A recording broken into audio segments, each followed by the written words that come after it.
دكتور مصري، هي طالما مسجلة خلاص تمام. الناس هتشوف. بسم الله الرحمن الرحيم، وقل رب زدني علما. Today our lecture about ROTEM understanding and interpretation. The main two hemostasis challenges in the intensive care units and the intensivist usually facing in daily activity, the coagulopathy and the hypercoagulable state. And the role of the intensive care physician is to achieve the balance in order to prevent coagulopathy and also to prevent the complication from the hypercoagulation. And as we see here in this diagram, we can see the causes of the coagulopathy, the common causes of the coagulopathy in the intensive care units, including trauma-induced coagulopathy, DIC, dilutional coagulopathy, anticoagulation therapy, impaired liver function, aeromic coagulopathy, and some hereditary disorders, and the use of extracorporeal life support like ECMO. The therapeutic options for the coagulopathy include two major interventions, either surgical control for the bleeding or medical management for the coagulopathy, which include blood product transfusion, including packed RBCs transfusion, platelet, FFB, and cryo. And the ideal transfusion should be balanced transfusion. And also recombinant factor administration based on factor deficiency, and administration of desmopressin, antifibrinolytics, and protamine sulfate based on the drug exposure. The role of the intensive care physician is to start the intervention, and he should be aware when to start the intervention, what intervention should be started, how much to be given, and the intervention should be continued for how long. And to understand the ROTEM, we have to understand the phases of the hemostasis. The phases of the hemostasis, it's essentially started by activation of the primary hemostasis, which later on induce the activation of the secondary hemostasis. The primary hemostasis include two phases, the vascular phase. The vascular phase start after blood vessel injury, which will lead to vasoconstriction of the blood vessels, and later on the platelets will aggregate, inducing the platelet phase. And this is the primary hemostasis, which will lead to activation of the secondary hemostasis. And the secondary hemostasis start with activation of the two major busways, the intrinsic and the extrinsic busway of the coagulation. Both of them lead to activation of the common busway, which lead to thrombin formation. And the thrombin formation will lead to fibrinogen activation and fibrin deposition and platelet deposition, which leads to blood clot formation and stabilization. And the latest stage of the hemostasis is activation of the fibrinolytic system, which lead to blood clot dissolution and blood clot lysis. These are all the phases of the hemostasis. Simple diagram showing the phases of the hemostasis here. As it's shown here, the primary hemostasis, it's two phases, the vascular phase and the platelet phase. And the secondary hemostasis, as shown here, start with activation of the intrinsic and extrinsic busway, common busway, leads to clot formation. And after clot formation, it will lead to clot stabilization, and later on, clot lysis. The first phase of the clotting starts with clot initiation till the clot formation. And it is basically controlled by the balance between the factors leading to coagulation and the factor leading to anticoagulation. The factor leading or promoting the coagulation, like tissue factor expression and other coagulation factors involved in the intrinsic and extrinsic busway. And the factors that leads to delayed or prevention of the initiation of the blood clot, including the oral anticoagulation, parenteral anticoagulation, and some diseases like chronic liver disease or sepsis, DIC, or trauma-induced coagulopathy. This will lead to delay in the blood clot initiation. The second phase of the blood clot is clot strengthening. Clot strengthening, that means how strong is your blood clot. The strength of the blood clot is mainly controlled by the contribution of the fibrinogen and contribution of the platelets, factor 13, and the colloid. Deficiency of any of these factors, it will make the blood clot very weak, and the patient will continue to bleed. The last phase of the clotting is the fibrinolysis, which is mainly controlled by the balance between the fibrinolytic enzymes and antifibrinolytic enzymes, and also the contribution of the factor 13. Special consideration when you are resuscitating a patient with bleeding, especially those patients with trauma, you have to make sure that the patient is not suffering from the lethal diamond. The lethal diamond of bleeding include the hypocalcemia, acidosis, and hypothermia, and coagulopathy. The decreased metabolism because of the hypothermia, it will induce the coagulopathy, and the patient will suffer from massive bleeding. And also massive blood transfusion will lead to accumulation of the citrate, and the citrate, it will induce hypocalcemia because it will cause chelation of the calcium. The hypocalcemia, as we know that the calcium is acting as a cofactor for the coagulation. Deficiency of the calcium or hypocalcemia, it will induce the coagulopathy. And additionally, acidosis also, it will lead to coagulopathy. So you should make sure that you have to control the source of bleeding, and you have to start warming of the patient if bleeding, and correct the acidosis, correct hypocalcemia.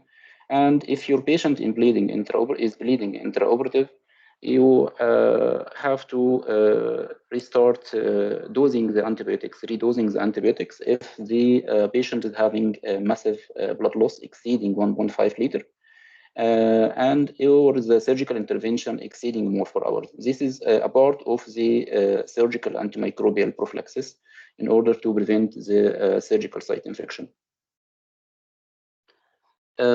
This part we will talk about the clot characteristics. As we mentioned before, there is the first phase is the clot initiation, which might be early clot initiation.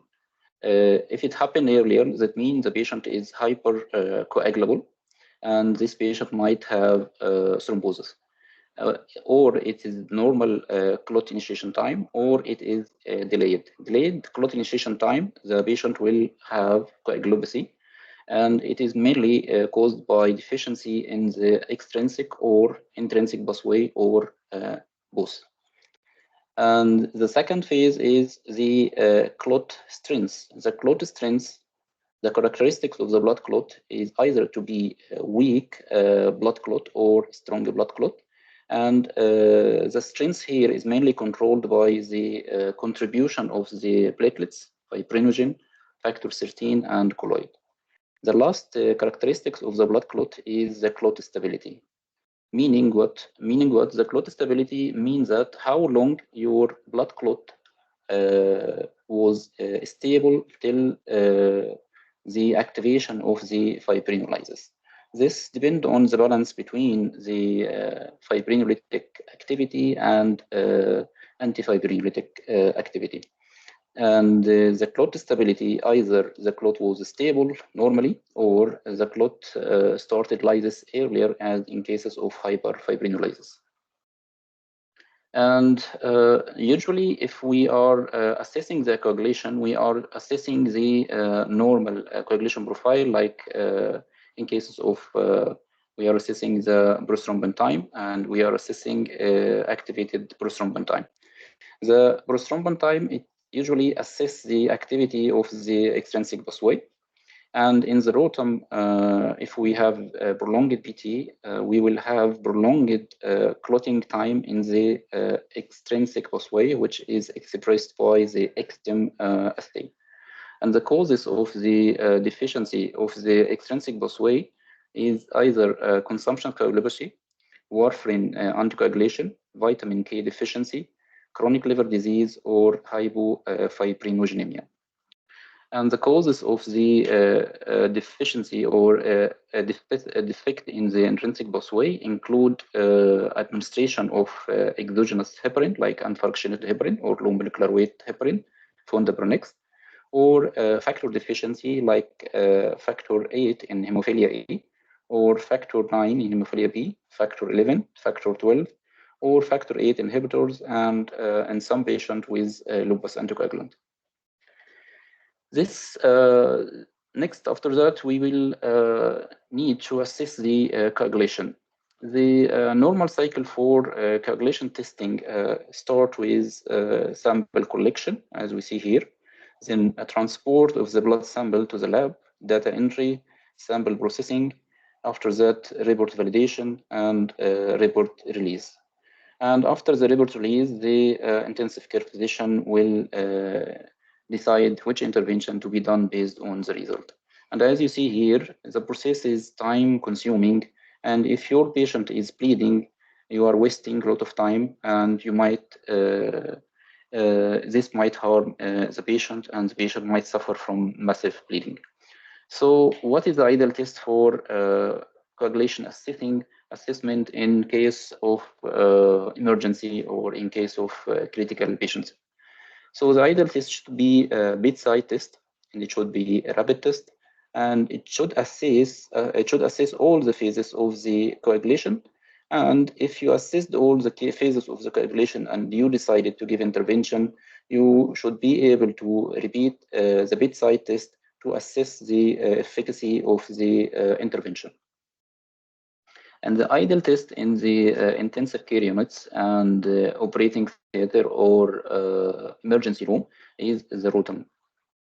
Why the ROTEM is ideal? Because the ROTEM is basically it's a bedside test, one of the point of care testing for which the intensive care physician should be aware how to interpret and how to intervene based on this ROTEM finding.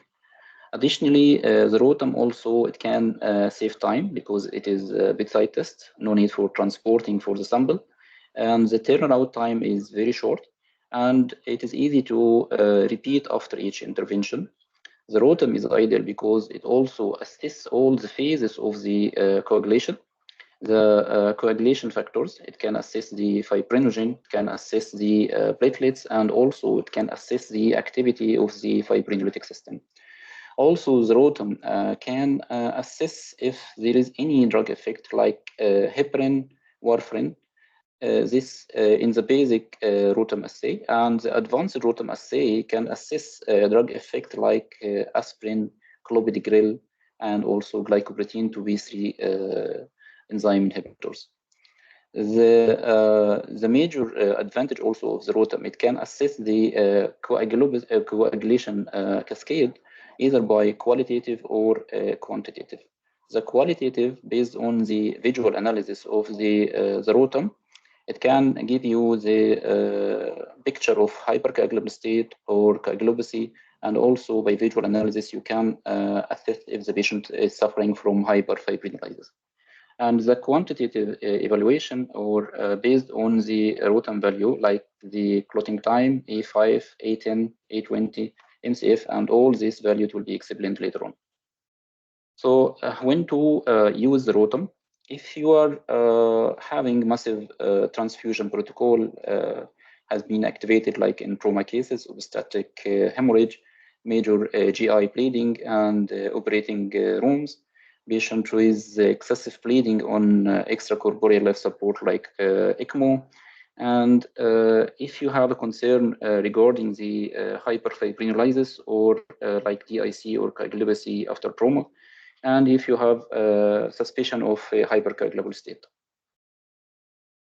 These are the basic ROTEM machine. There are the most widely used ROTEM machine is the ROTEM Sigma, and the other ROTEM machine is ROTEM Delta.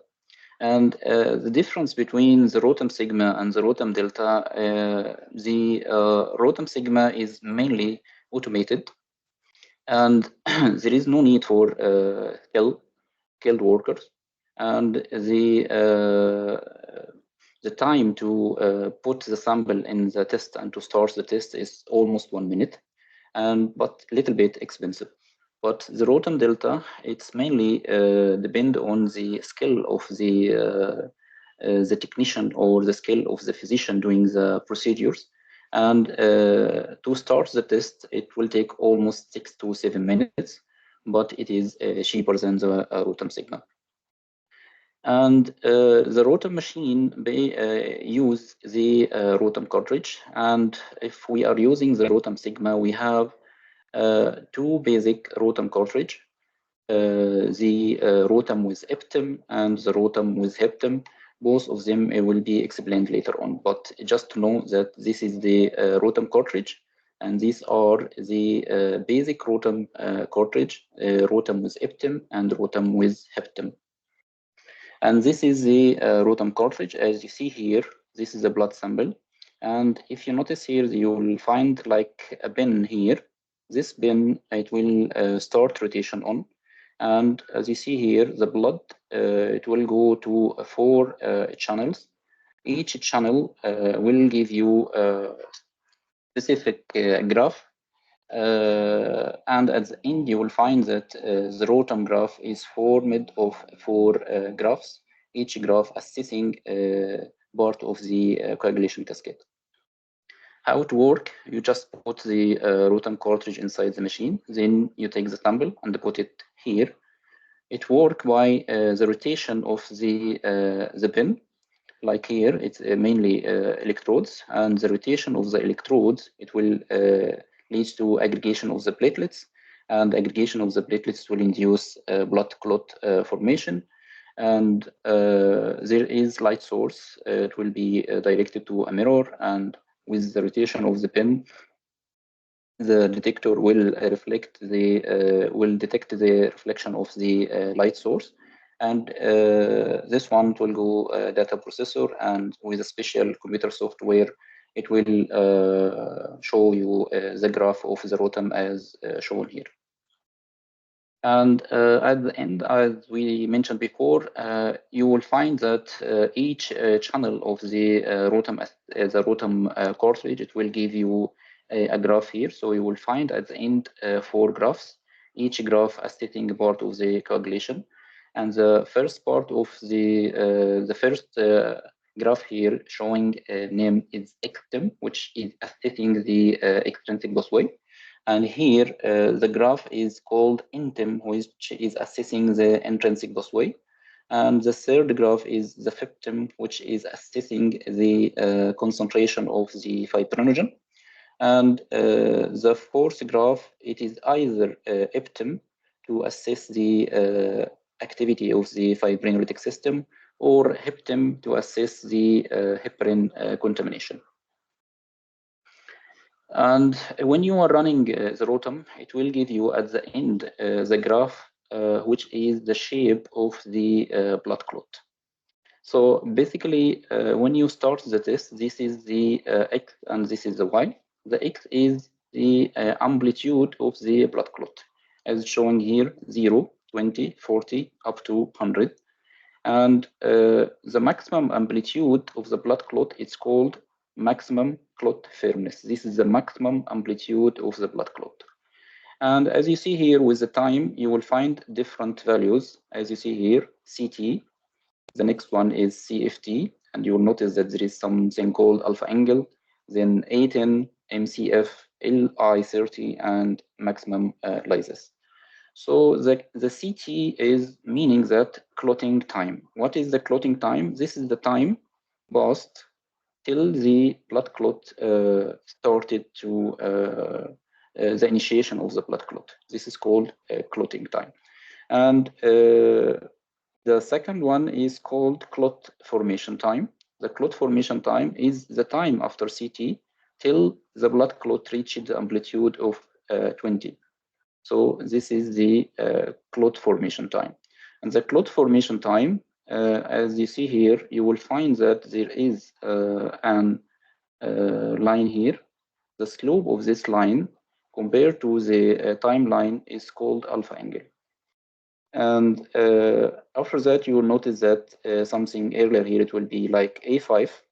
Then you will find A10. You can find something in some ROTEM graphs A20, A30. And at the end, you will find something called MCF. This is the maximum clot firmness. What is A5? A5 is 5 minutes after the CT. So if the CT end here, 5 minutes after that, you will find the amplitude of the blood clot after 5 minutes after the CT. This is the A5. A5, A10, A20 is meaning that the amplitude of the blood clot after a specific time. And the maximum amplitude is called maximum clot firmness. The maximum clot firmness is meaning that how strong is your blood clot. Then after some time, as you know that the fibrinolytic system, it will start to be activated. So once you reach the maximum clot firmness, the fibrinolytic system, it will be activated, and the blood clot, it will start lysis till it reach to 0.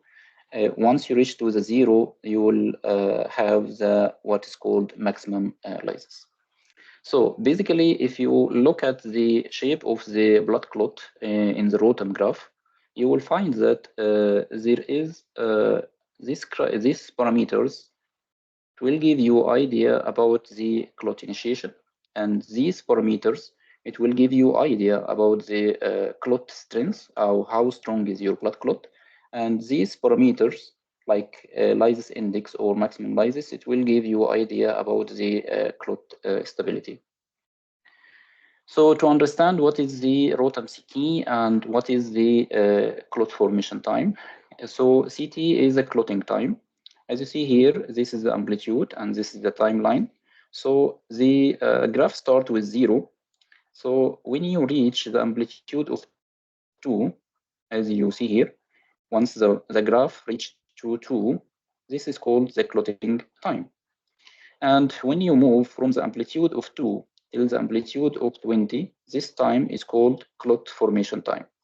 And if you match this point to this point with a line here, the slope of the line in relation to the timeline, it's called alpha angle.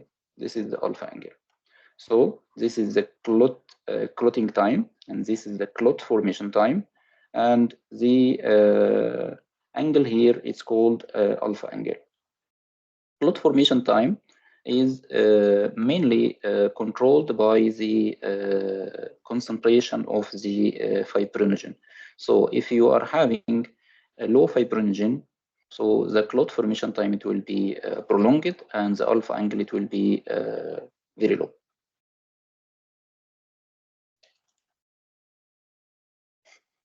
As we mentioned here, the benefit of the ROTEM, it will give you idea about the all phases of the coagulation. So the initial phase of the coagulation, it's called clot initiation. It is mainly controlled by the availability of the coagulation factors, and if there is any anticoagulation, if there is fibrinogen, and the contribution of the tissue factor. All this are expressed by the give idea about the activity of the extrinsic and intrinsic pathway.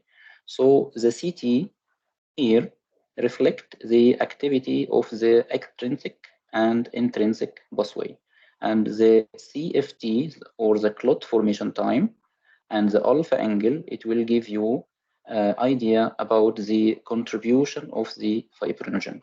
After that, you will find the amplitude at 5 minutes and the amplitude at 10 minutes and the maximum clot firmness, which is the maximum amplitude.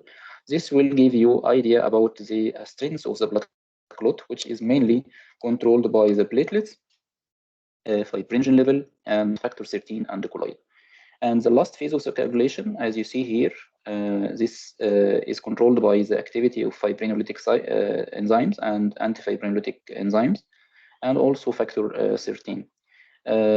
So ROTEM is able to assess all the phases of the coagulation, including the extrinsic and intrinsic pathway, and including the contribution of the platelets, fibrinogen, and also assess the fibrinolytic system activity. ROTEM values, as we see here, the ROTEM values is able to assess the 3 phases of the coagulation.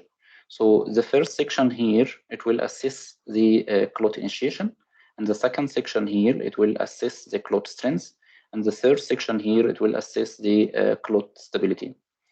So going to the first section, which will assess the clot initiation, it will tell you how fast was the coagulation started. Is it started earlier, or is it normal, or is it taking long time, and the patient, meaning that the patient is coagulopathic. So the first one is a CT, which is coagulation time or clotting time.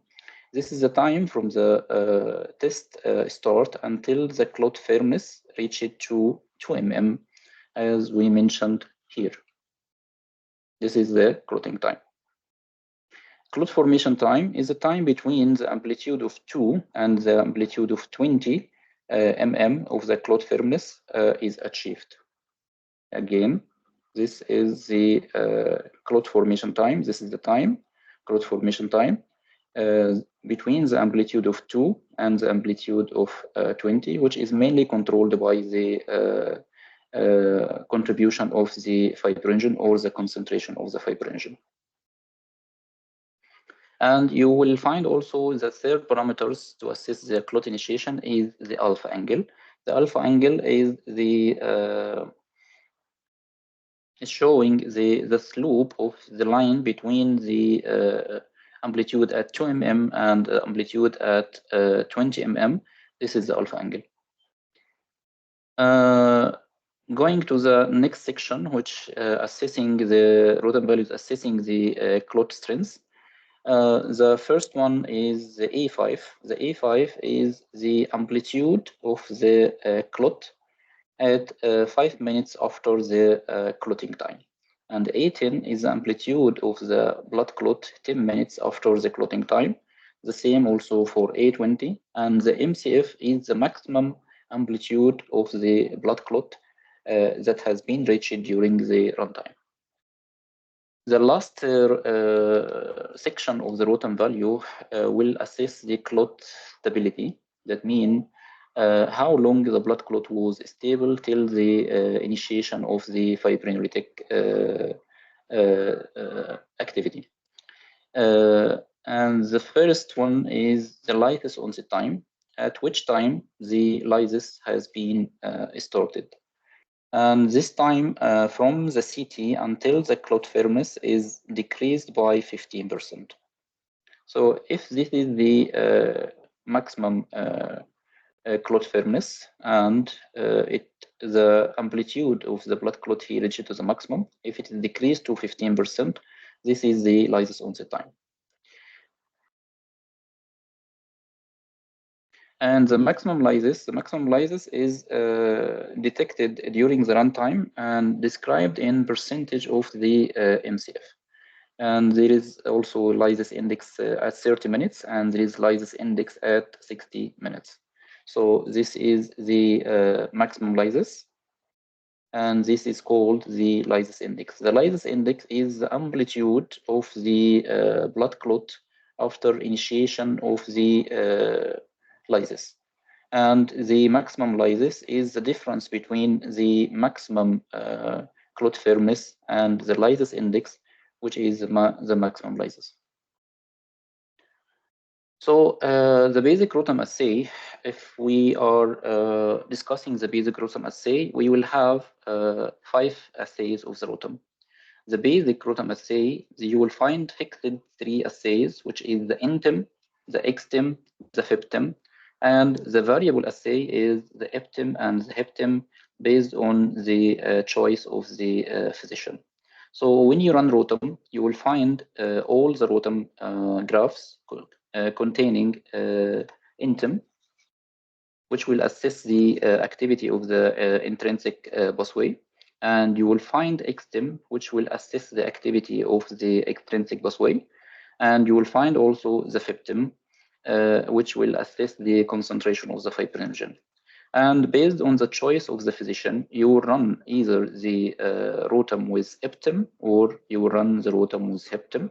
you run ROTEM with EPTIM to assess the effect or to assess the activity of the fibrinolytic system.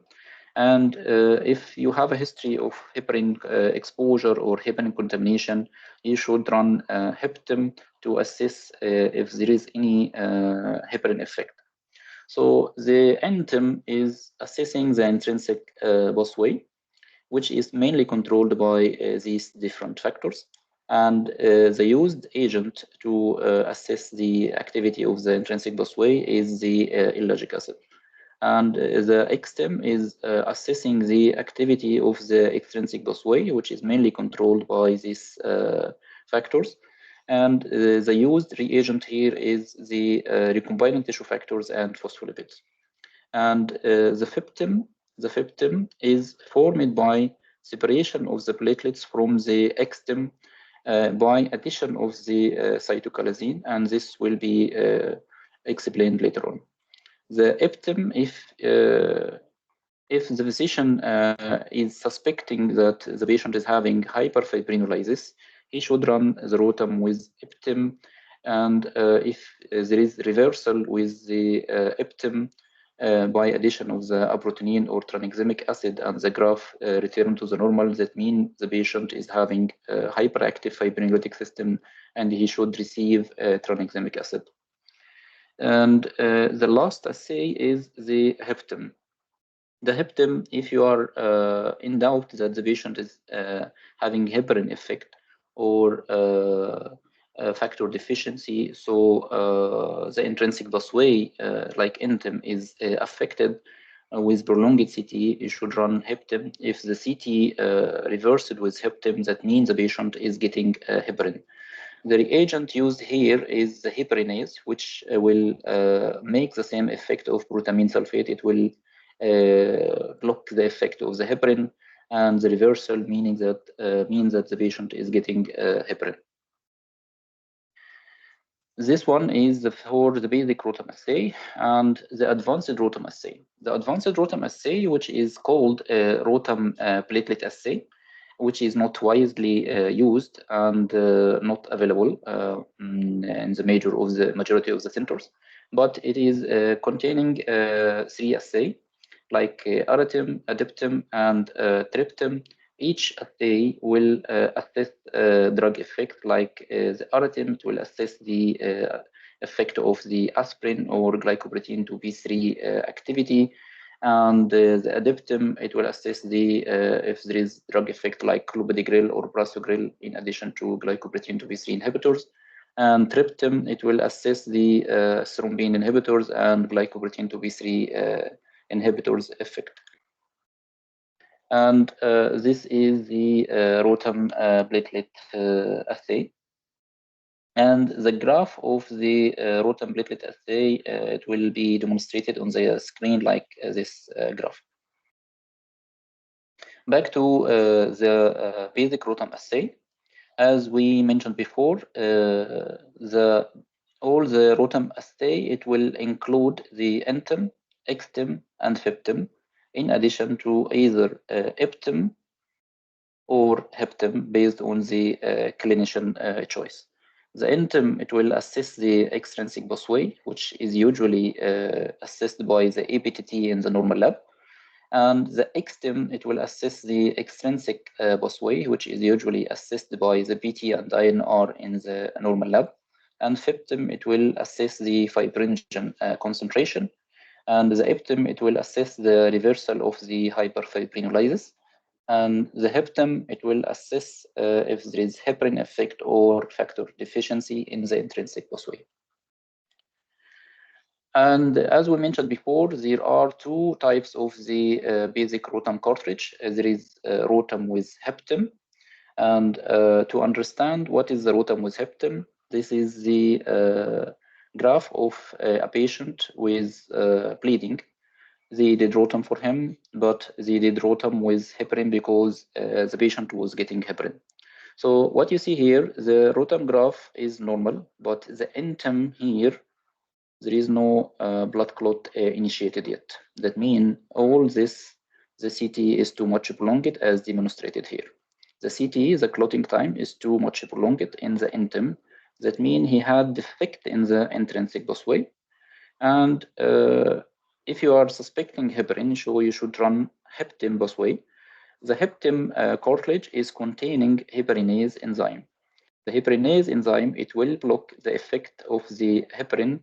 So if the patient is getting heparin and you run the heptim and your CT in the intimate was prolonged, and as you see here, it was shortened after running the heptim, that means this patient is having heparin contamination.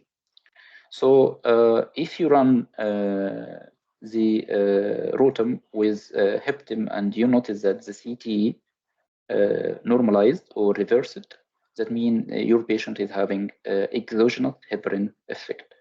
So the ROTEM with heptim is discriminating between factor deficiency and heparin effect. So if you are running the ROTEM and you notice that the intim is too much prolonged and you run the heptim and it's not reversed, that means your patient is having factor deficiency. Maybe he had deficiency in the extrinsic and extrinsic pathway, or he's having factor deficiency like factor 8 or factor 12, like hemophilia A and hemophilia B. So the ROTEM heptim is recommended to be done if your patient is expected or concerned that he's having a therapeutic heparin effect, like in patient with cardiac surgery or vascular surgery, or the patient in the intensive care unit receiving heparin like acute coronary syndrome, or the patient with AF. And also, you should run the heptim in some cases like endogenous heparin effect, like those patients with liver transplant or liver cirrhosis and infection or sepsis. It will discriminate between both types of the patient, either getting therapeutic heparin or having endogenous heparin effect. The second ROTEM cartridge is the ROTEM heptim assay. The ROTEM heptim assay, heptim is a protein. Heptim meaning that a protein, you added the protein to the blood sample. So if you notice here, this patient is having abnormality in the ectim and also abnormality in the intim. And the abnormality here, not because abnormality in the CT or CFT or the maximum clot firmness, but the abnormality here because he's having early lysis. So this is the ROTEM. So the CT is normal, the clot formation type is normal, and the patient is reaching to the maximum clot firmness, which is normal. But if you notice here, the graph should continue till the end of the blood clot should continue till the end of the graph, but unless he had early lysis. And actually this patient is having early lysis here as demonstrated in the extim and the intim. So if you run the ROTEM and you see this one, you should run the heptim.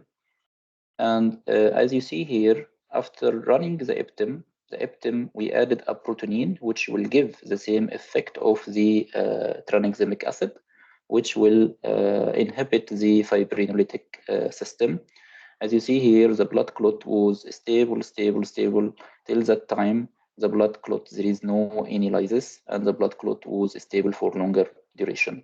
So the ROTEM with heptim is assessing the fibrinolysis reversibility. So if your patient is having this morphology in the ROTEM and you run the heptim and you notice that it is reversed, that means this patient is having hyperactive fibrinolytic system and he should receive tranexamic acid.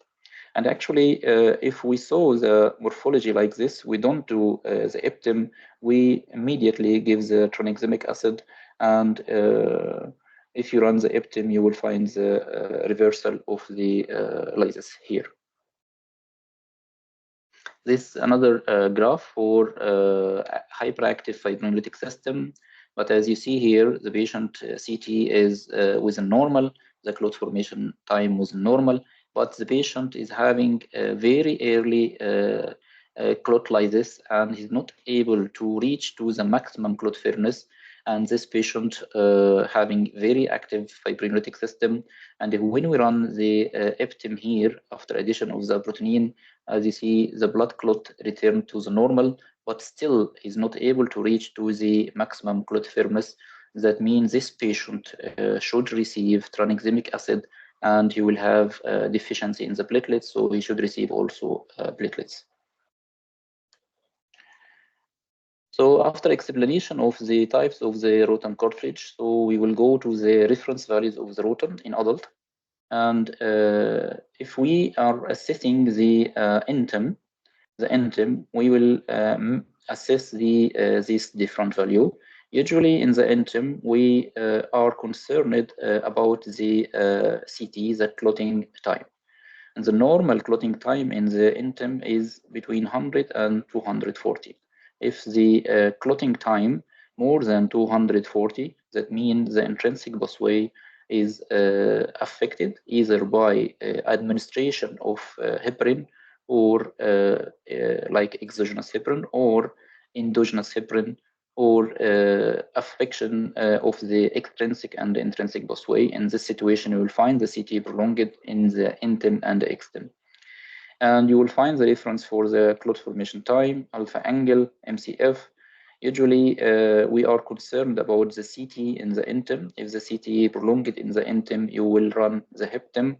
And if it's reversed, that means the patient is having heparin effect. If it's not reversed, that means the patient is having factor deficiency or problem with the extrinsic and the intrinsic pathway. And the most important ROTEM assay is the extem assay. And in the extem assay, we usually look to all these parameters. We are concerned with the clotting time, which is between 40 and 80, and the clot formation time, and the alpha angle. The alpha angle between the 63 and 83. Then you will go for these parameters, MCF, A5, A10, A20, to assess the clot strength. The MCF, the reference between 50 and 70, and the A10 is between the 40 and 60, and the maximum lysis, the normal reference is between is less than 15%. And the HEPTEM, usually we are concerned about the reading of the CT. If it is CT prolonged in the NTEM more than 240, and you run the HEPTEM, you notice that the CT shortens, that means the patient is having a heparin effect. And the EPTEM, we usually look to the morphology, not to the numbers. If there is a reversal of the fibrinolysis in the EPTEM graph, that means it's confirming that the patient is having hyperfibrinolytic activity. And the HEPTEM is very, we are concerned about the alpha angle and the amplitude of the HEPTEM, either maximum clot firmness or the amplitude at 10 minutes. And the reference of the alpha angle in the HEPTEM is between 30 and 70, and the maximum clot firmness between 10 and 25, and the A10 amplitude between 7 and 23. Again, this graph, just for to remind, each part of the coagulation is assessed by the ROTEM, and it is controlled by different factors. And this is ROTEM morphology. You can judge on the ROTEM based on the morphology, and this is the normal morphology of the ROTEM. As you see here, this is the clotting time, the alpha angle, the clot formation time, and the patient is able to reach to the maximum clot firmness, and the blood clot is stable, and there is no lysis at all. And as you see here, the patient is having a lysis effect. As you see here, the difference between this morphology and this morphology, that the patient is having hyperactive fibrinolytic system, and you will find this morphology, which will give you the impression of hyperactive fibrinolytic system. And if you see this morphology, and the difference between this shape and this shape is that the amplitude of the blood clot here is normal, but the amplitude of the blood clot here is very low, meaning that he's either having a defect in the platelets or defect in the fibrinogen or both. And if you see this morphology in the intim, that means the CT is too much prolonged. It is either because the patient is having heparin effect or is having factor deficiency due to defect in the intrinsic pathway, maybe as a part of DIC.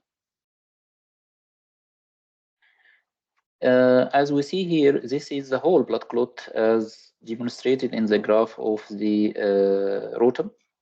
The blood clot, you start with the clotting time till you reach to the maximum clot firmness.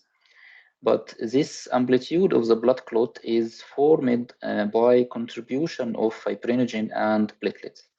The core of the blood clot is fibrinogen, as you see here with the red color. The core of the blood clot is fibrinogen, and the outer part is formed by the contribution of the platelets. So if you are able to remove the platelet part, you can properly assess the fibrinogen contribution of the blood clot. And you can achieve this if you added the cytochalasin. The cytochalasin will act as platelet inhibitors, and it will prevent the platelet aggregation. And at the end, you will find the platelet part, it will be removed from the graph, and you will find the shape of the septum. As you can see here, this concept is called the separation concept in the ROTEM. You will add the cytochalasin to the whole blood clot. As you see here, this is the whole blood clot. You will add the cytochalasin, and at the end, you will remove the platelets, and the remaining part will be the septum, which is showing the concentration of the fibrinogen. So the separation concept, you will add the cytochalasin to the whole blood clot, and at the end, this will lead to platelet inhibition, and it will inhibit the platelet aggregation, and you will find only the graph of the septum. And if you are able to judge the amplitude of the septum graph, so you will be able to judge if the patient is having normal fibrinogen or low fibrinogen or high fibrinogen level. So if you assess the maximum clot firmness of the septum here, this is the maximum clot firmness of the septum. This one is normal. So if it's less than 10, that means the patient is having very low fibrinogen, and if the patient is bleeding and you saw that MCF or the amplitude of the fibrinogen is low, that means your patient will need to be given fibrinogen to stop the bleeding. So, and from this graph also, if you reverse it, this one, if you are having the extem and septum, you can judge on the concentration of the fibrinogen, but also you can judge on the concentration of the platelets.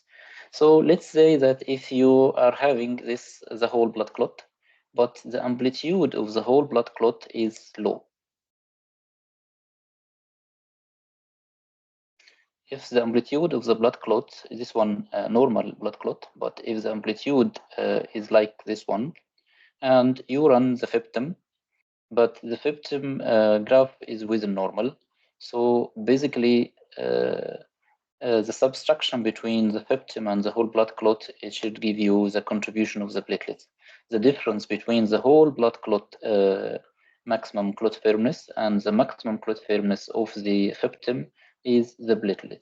So if the maximum clot firmness in the ectem is low and the clot firmness, the maximum clot firmness at the septum is normal, that means your patient is having low platelets. And again, the other concept is the reversal concept in the ROTEM is the reversal concept. If you are having this patient, which is having prolonged CT in the intim, that means he's having defect in the intrinsic pathway. It may be due to administration of heparin or due to like factor deficiency. If you will give the antidote of the heparin, and this graph, the CT shortened, That means this is the reversal of the heparin effect. So the concept of reversal, you can apply it in the ROTEM graph. So if you are having this prolonged CT in the intim and you added heparinase enzyme as in the heptim assay, and you notice that the CT, instead of being too much prolonged and shortened here in the heptim, this is the heparin effect. Again, also another example for the reversal concept here, if you are having the hyperfibrinolytic system, hyperactive fibrinolytic system, and we added here the aprotinine, as you see here, there is reversal of the blood clot morphology. It's returned to the normal instead of early lysis here in the EPTEM assay. So we will proceed to the ROTEM analysis. The ROTEM analysis, you can analyze the ROTEM either by visual analysis or numerical analysis. The visual analysis is based on the, as we mentioned here, this one. You can judge the ROTEM based on the morphology of the ROTEM, not only the numerical value. And same like this one, this is the visual analysis, the normal hyper early lysis and either low platelets or low fibrinogen, heparin effect or factor deficiency. You can judge the ROTEM from the morphology. But also you can judge the ROTEM by interpretation of the ROTEM value. Either to run ROTEM for 60 minutes and you will get the full ROTEM value, and or to run the ROTEM for 10 to 20 minutes and you will get the early ROTEM values like A10 and A20. You don't need to run the ROTEM for 60 minutes to judge the ROTEM. You can judge the whole ROTEM after running the sample for 60 minutes, but also you can judge the ROTEM and interpreting the ROTEM based on the early value after 10 or 20 minutes from the test running. And here, as you see here, if you check, this is the runtime. This here should be 60 minutes, but the test, we run the test here, but based on this CT alpha angle and the A10, A20 and MCF, you can judge on the ROTEM and to interpret the value. And this is the full ROTEM, as you see here. The ROTEM is running till the end of the ROTEM 60 minutes, and at the end you will get the full ROTEM values. As you see here, you will find the early ROTEM values like CT, you will find numbers, CFT, you will find number, but here the test completed only 20 minutes, so you will get the value of A10 and A20, but the remaining value you would not find it, like A30, it's not there. The ROTEM analysis, the start of the ROTEM analysis, you should start with the analysis of the FIPTIM, and after analysis of the FIPTIM, you should start analysis of the ECTIM. And if you are in doubt that the fibrinolytic system is active, you should run the EPTIM. And after that, you will assess the ENTIM.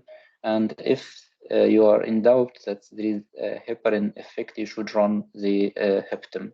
So the ROTEM analysis starts with FIPTIM, then ECTIM, then ENTIM, then heptim or EPTIM based on the scenario. And during analysis of the ROTEM, you should apply the concept of ROTEM combination. And after that, you will do the intervention. And after intervention, you should repeat the ROTEM to assess the efficacy of the intervention. Back to the ROTEM combination, what is the meaning of ROTEM combination? It means that if you are assessing the FIPTIM, you will start assessment of the or analysis of the ROTEM with the FIPTIM. But after analysis of the FIPTIM, you will interpret the FIPTIM in view of interpretation of the ECTIM. That means you will interpret not only the FIPTIM alone, but you have to interpret the FIPTIM along with the XTIM, both of them, it will give you judgment about the activity of the extrinsic pathway, and it will give you judgment about the platelet contribution, and it will give you idea about the fibrinogen contribution, and we will demonstrate this one later. Also, the ROTEM combination, if you are reading the XTIM, you should read the XTIM along with the EPTIM if you are in doubt that the patient is having a fibrinolytic system, to assess the reversibility of the ROTEM morphology. And the INTIM interpretation is usually done with interpretation of the HEPTIM at the same time to assess if there is any heparin contamination or factor deficiency. Going to the whole ROTEM analysis, as we mentioned before, we will start with the FIPTIM. And as you see here, this is the FIPTIM. You will check the parameters of the FIPTIM. In the FIPTIM, we are concerned about the CT, the amplitude at 5 minutes, and the amplitude at 10 minutes, and also the maximum clot firmness or and maximum lysis. So during the ROTEM analysis, usually you don't need to wait for 60 minutes. As you see here, the test did not complete 60 minutes, but the earlier ROTEM values you can judge, you can interpret and judge on the values of the ROTEM. So usually we apply the rule of A5 or A10. So you will check the A5 or A10 in the FIPTIM, and based on the reference, you will judge the FIPTIM, and you will assess the fibrinogen level. So if the A5, that means the amplitude of the FIPTIM 5 minutes after the CT, if it is less than 9 mm or 10 mm, that means the patient is having low fibrinogen. If the amplitude of the FIPTIM is low, that means the patient is having low fibrinogen. If the amplitude of the FIPTIM is lower than the reference, that means the patient is having low fibrinogen and he should receive fibrinogen. So if the A5 less than 9 or the A10 less than 7, that means your patient is having low fibrinogen. And if you're having low fibrinogen, how to give the how much fibrinogen you need to give to your patient. And to calculate the fibrinogen based in the FIPTIM values, you should check what is your target FIPTIM. So here, the A5 is 2 mm and the normal is 9 mm. That means you should give fibrinogen to increase the A5 from 2 till it reach 9, and the deficit here is 7 mm. The difference between the actual the target A5, which is 9, and the difference between the the target A5 and the actual A5 is 9 plus minus 7, which minus 2, which is 7. And this one you will multiply by the body weight divided by 70, and you will multiply this one by 0.5 gram for each mm. So this will give you how many gram of fibrinogen concentrate to be given to your patient. And this maybe the calculation, it might be difficult, but it show here the target if your amplitude minus the actual amplitude of the fibrinogen multiplied by the body weight divided by 70, then multiplied by 0.5. And to make it much easier, the FIPTIM-based fibrinogen calculation, you can apply this table to decide how many grams of fibrinogen to be given to your patient. So you have to know that what is the target increase of the FIPTIM amplitude.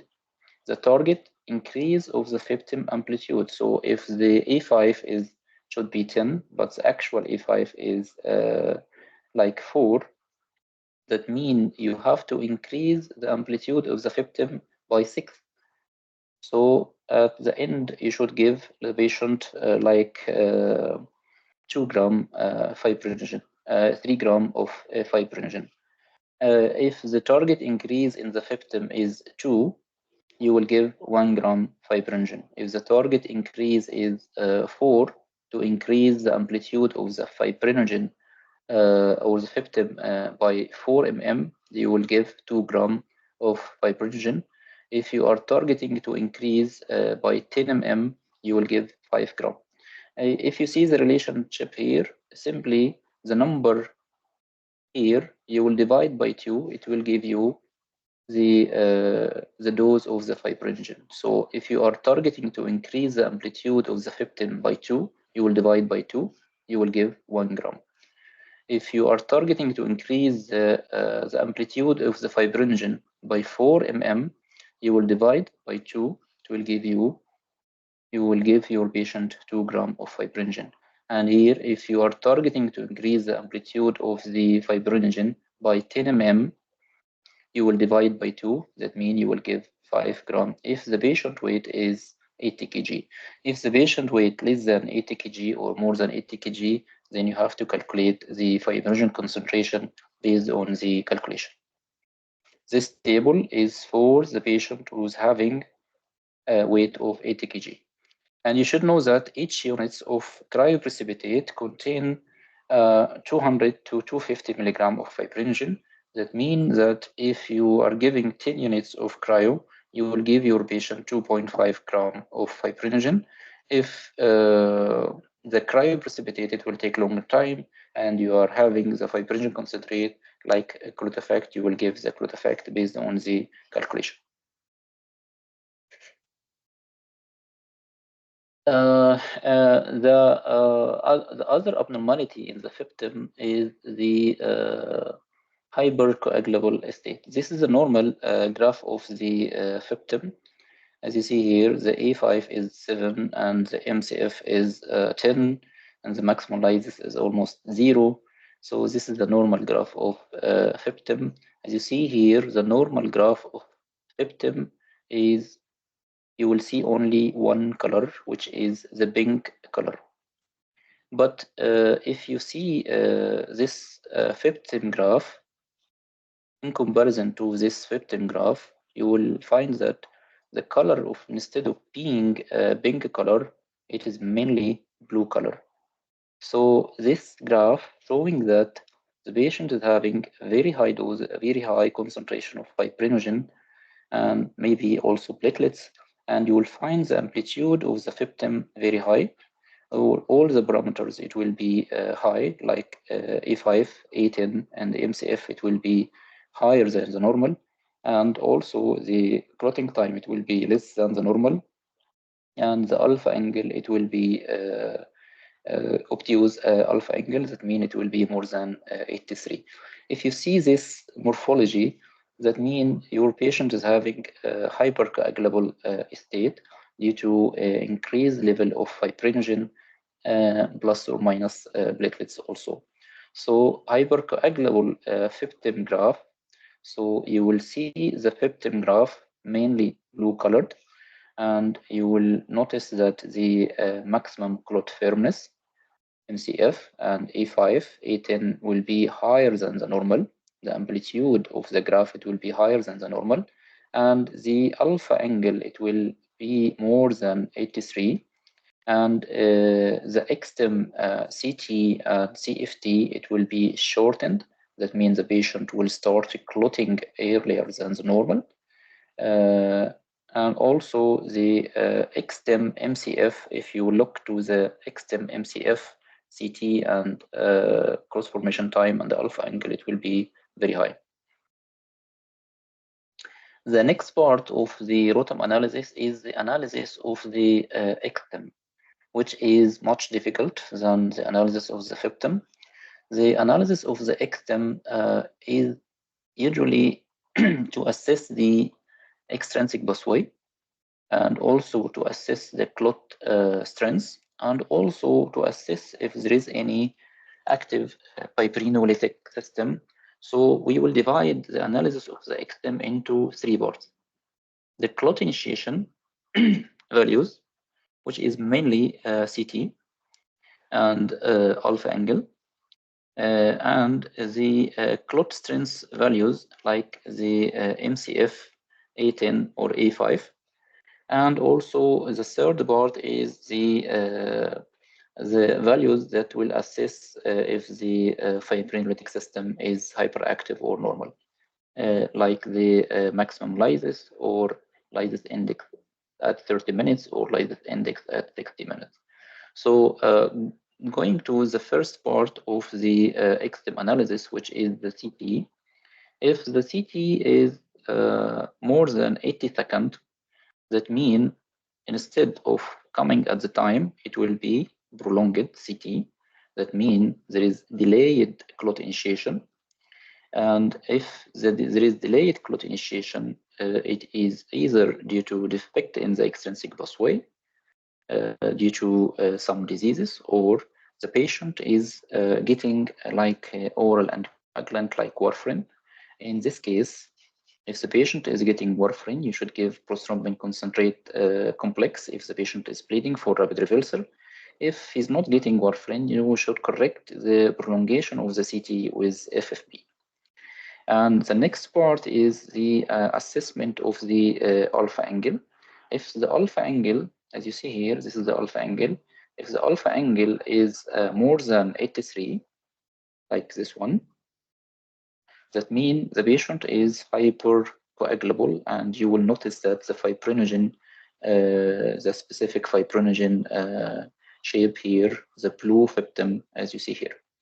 And if the alpha angle is low, like less than 63, that means the patient is coagulopathic, and the fibrinogen is the factor that is mainly controlling the alpha angle value. So if the alpha angle is than 63, that means the patient is coagulopathic, and the fibrinogen and the patient will need to be replaced by fibrinogen concentrate or cryoprecipitate. And the next section is the assessment of the clot, the clot strength, which is based on the values like A5, A10, or MCF.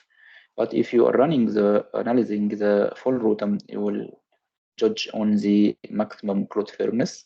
And the MCF normal values, it's mainly more than 45 mm.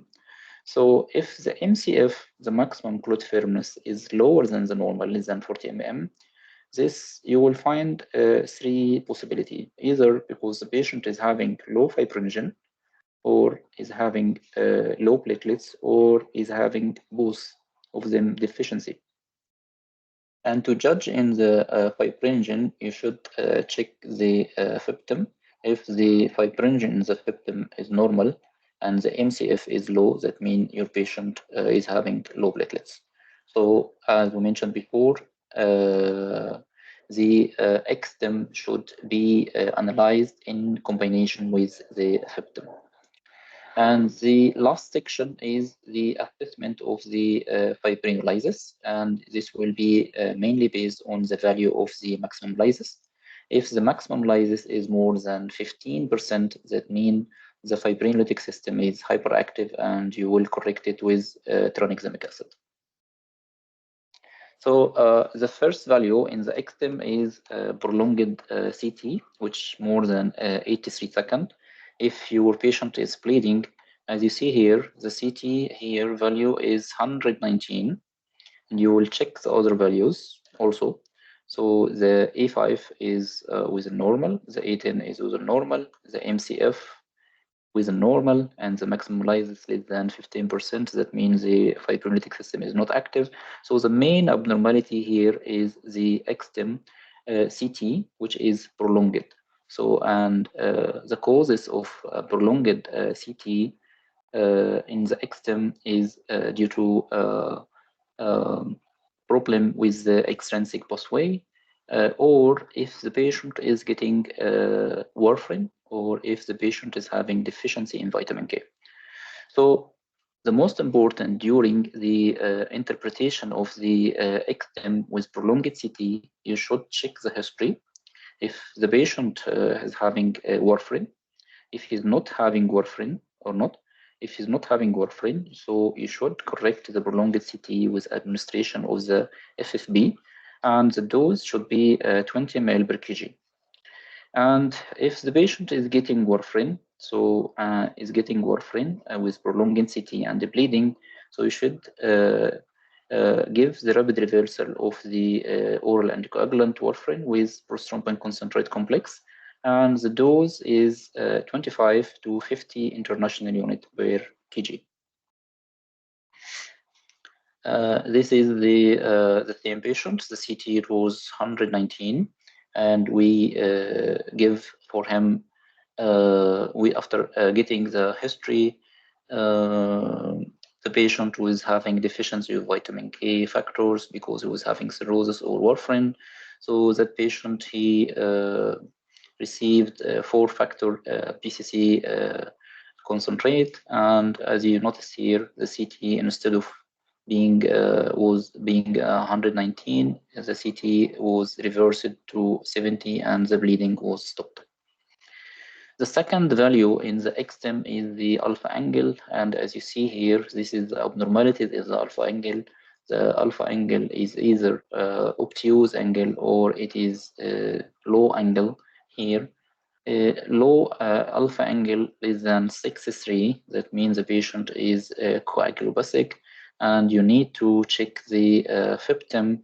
If the FIBTEM is low, you should give the fibrinogen. As you see here, the alpha angle is than 6.3, and we checked the FIBTEM. The A5 is low, and the A10 is low, and the MCF is low. That means this patient should be given fibrinogen concentrate.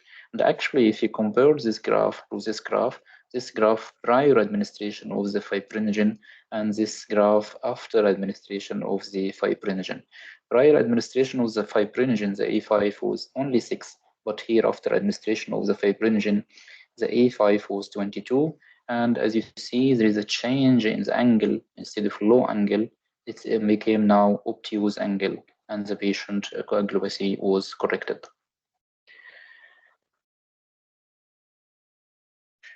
The next value in the XM is the maximum clot firmness. If it is less than 45 mm, so as we mentioned before, the XM, it should be interpreted in combination with the FIBTEM. So if you did the ROTEM and you found that the XM MCF less than 45, the XM here is 35. That means the amplitude of the blood clot is low. That means the blood clot is weak. So the weakness here is either due to defect in the platelets is low, or due to low fibrinogen. And to judge, you have to run the FIBTEM. And as we see here, the MCF, it was 35. And when you interpret here the FIBTEM, that means this patient was not having any fibrinogen at all. And as you see here, the MCF of the FIBTEM, the A10, the A5, and the MCF is very low. And this patient needs to be given fibrinogen. Again, the MCF less than 45 mm in the XTEM. So you need to check the FIBTEM. The MCF here, it was 38. So you need to check the FIBTEM. Here we checked the FIBTEM, the amplitude if the FIBTEM is normal, and the amplitude of the XTEM is low. That means this patient is having low platelets. And the normal FIBTEM with low XTEM MCF is equal to thrombocytopenia, and you need to give platelets for your patient. And the last value of the XTEM is the maximum lysis percentage. If the maximum lysis percentage is more than 15%, that means the patient is having a hyperfibrinolysis. And this graph is very easy. If you saw this graph, you can simply, without looking to any numbers, you just give tranexamic acid. So if you want to confirm, you should check the graph of the EPTIM, and it will be reversed. As you see here, simply I don't look to the EPTIM at all. I just look to the graph of the EXTIM. If I see this morphology, I will give only tranexamic acid. But if you want to confirm, you will confirm with the EPTIM. In this condition, you just need to give tranexamic acid. If the maximum lysis is more than 15%, you need to give tranexamic acid, and the loading dose is 1 gram, then another gram over 8 hours. The next section is the interpretation of the NTM. The interpretation of the NTM, as we mentioned before, the only ROTEM value we look to in the NTM is the CT. If the CT in the NTM more than 240 seconds, you should interpret the NTM in combination with the HEPTIM. So if the CT is prolonged in the ETIM, you have to look at the CT in the HEPTIM. If it is reversed, that means this is a heparin effect. As you see here, the CT in the NTM is too much prolonged, and the blood clot initiation was delayed. That means he's having a problem in the intrinsic pathway, which could be due to heparin administration or deficiency in the factors of the intrinsic pathway. So in this situation, you should run the HEPTIM. So the CT here, it was 850, and to judge, you should run the HEPTIM. The HEPTIM, it will contain the heparinase enzyme, and the heparinase enzyme, if the patient is having heparin effect, it will reverse the morphology of the NTM to the normal graph. And as you see here, the CT, it was 850, and after running of the HEPTIM, it was decreased to the normal one, which is 202. So if so, you are based on the ratio of the CT of the NTM to the ratio of the CT and the HEPTIM, you can judge on the abnormality of the coagulation. If the ratio in the CT of NTM to the ratio of the CT in HEPTIM, if it is more than 1.25, that means the patient is having exogenous heparin. So if we divided the CT here over the CT here, it will be more than 2. That means the patient is getting heparin effect, and if he is bleeding, you should give glutamine sulfate. So if you're having heparin effect, you should give glutamine sulfate, and the dose is 1 milligram for each 100 units of heparin with a maximum dose of 50 milligram. And if you checked the ratio, and the ratio it was less than 1.25, that means the patient is not having a heparin effect, exogenous heparin effect, but he will have what we are calling endogenous heparin effect, like in cases of sepsis, DIC, chronic liver disease, and in cases of liver transplant. But you should take care that the patient might have factor VIII deficiency or hemophilia A or hemophilia B in this situation. So in these situations, if you are having endogenous heparin effect, you should correct the prolonged CT with administration of FFB or prothrombin concentrate complex in cases of hemophilia. And this is the case of hemophilia when, as you notice here, the abnormality of the ROTEM is mainly due to prolonged CT in the NTM. The HEPTIM was normal, the EXTIM was normal, but when they run the HEPTIM, there is no reversal at all, but actually the CT become more and more prolonged, and this was the case of hemophilia, which is not reversed with the heparinase enzyme in the HEPTIM. One more important point, one very important point to mention during the management of the patient with the ROTEM. So this is the normal coagulation pathway. The normal coagulation pathway, it will start with primary hemostasis, secondary hemostasis, till they reach to thrombin generation, then clot firmness, then clot stability, and at the end, clot lysis. And the ROTEM is able to assess all these stages in the same direction. But when you treat the patient based on the ROTEM, you should apply the concept of reverse treatment. And the reverse treatment is that if your patient is having clotting, the priority here is to maintain the blood clot stable for longer duration. And the second priority is to maintain the blood clot strong for longer duration. And the third priority is to correct the extrinsic and intrinsic pathway. If your patient is able to generate thrombin, but his fibrinolytic system is active, he will continue bleeding. So the priority is to administrate tranexamic acid.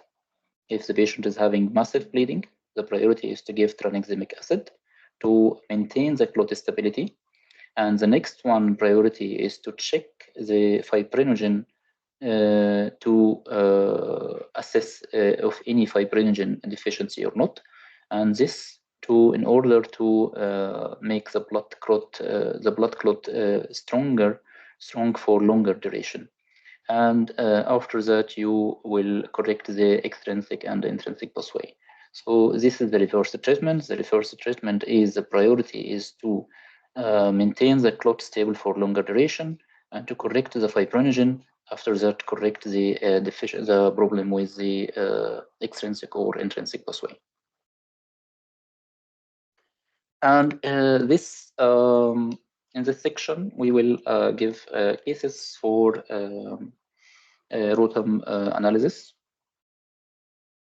Can we take any volunteer? Hello?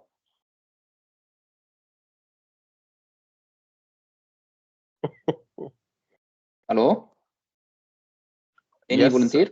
Yes, Dr. Any Ahmed. volunteer? Okay. Okay. Okay. This patient is a case of AF on warfarin. What is the abnormality here? This extent CT is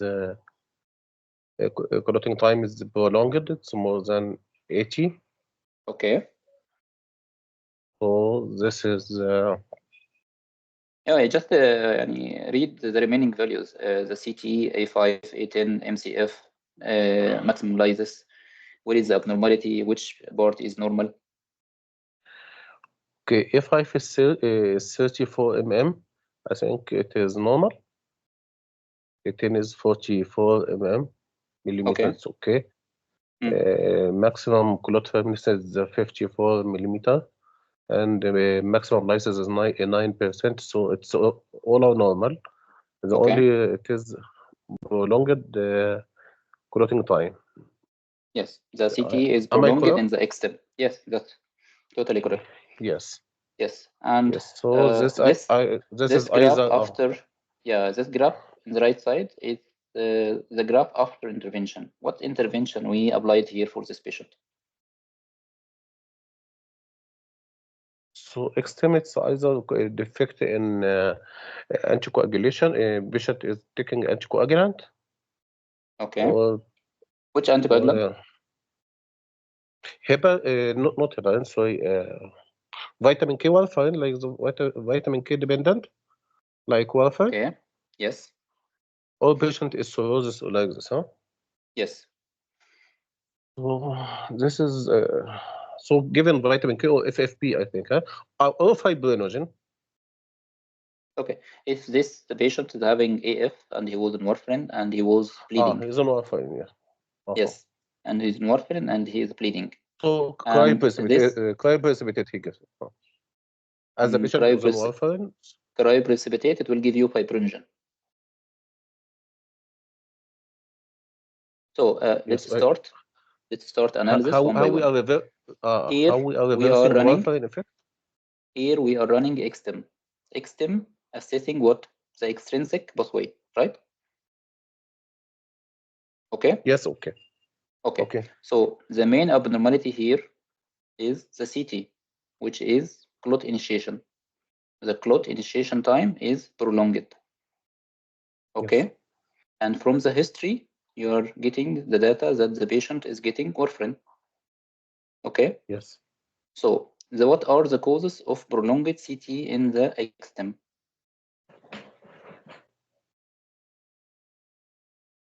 The causes of prolonged Yes. CT in the XTEM? Anticoagulation. Yes. Anticoagulation. Oral anticoagulation with warfarin, vitamin K antagonist. Yes. Vitamin K antagonist. Yes. Okay. What are the other causes? Yes. Chronic liver disease. Yes. Right. And if you're having a problem with the tissue factor, right? Yes. Yes. Okay. So if this fibrinogen patient also will prolong next time, I think, huh? fibrinogen mainly, it will prolong not the CT, it will prolong the clot formation time. Okay. Okay, Yes. and it will affect the alpha angle. Okay. Yes. Yes. Yes. Okay. So if the CT is prolonged and the patient is bleeding and he's getting warfarin, you should start the rapid reversal with prothrombin concentrate complex, right? Yes. So Yes. this will, if you are doing the normal lab, if the patient is getting warfarin, you will find that the PT is prolonged. The PT and the INR is prolonged, which is called warfarin toxicity or warfarin overdose. And in this situation, you will correct it with what? Prothrombin concentrate complex. If it's not available, you will give vitamin K and FFB.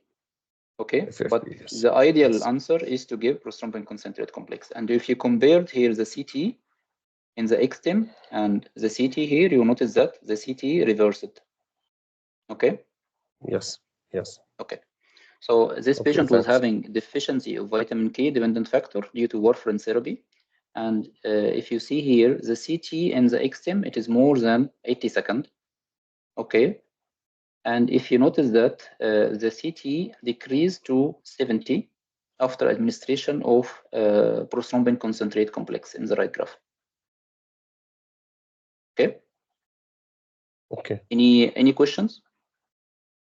Yes. Yes. No. Thank you. Well, the second case. Any volunteer? Patient bleeding with this ROTEM graphs.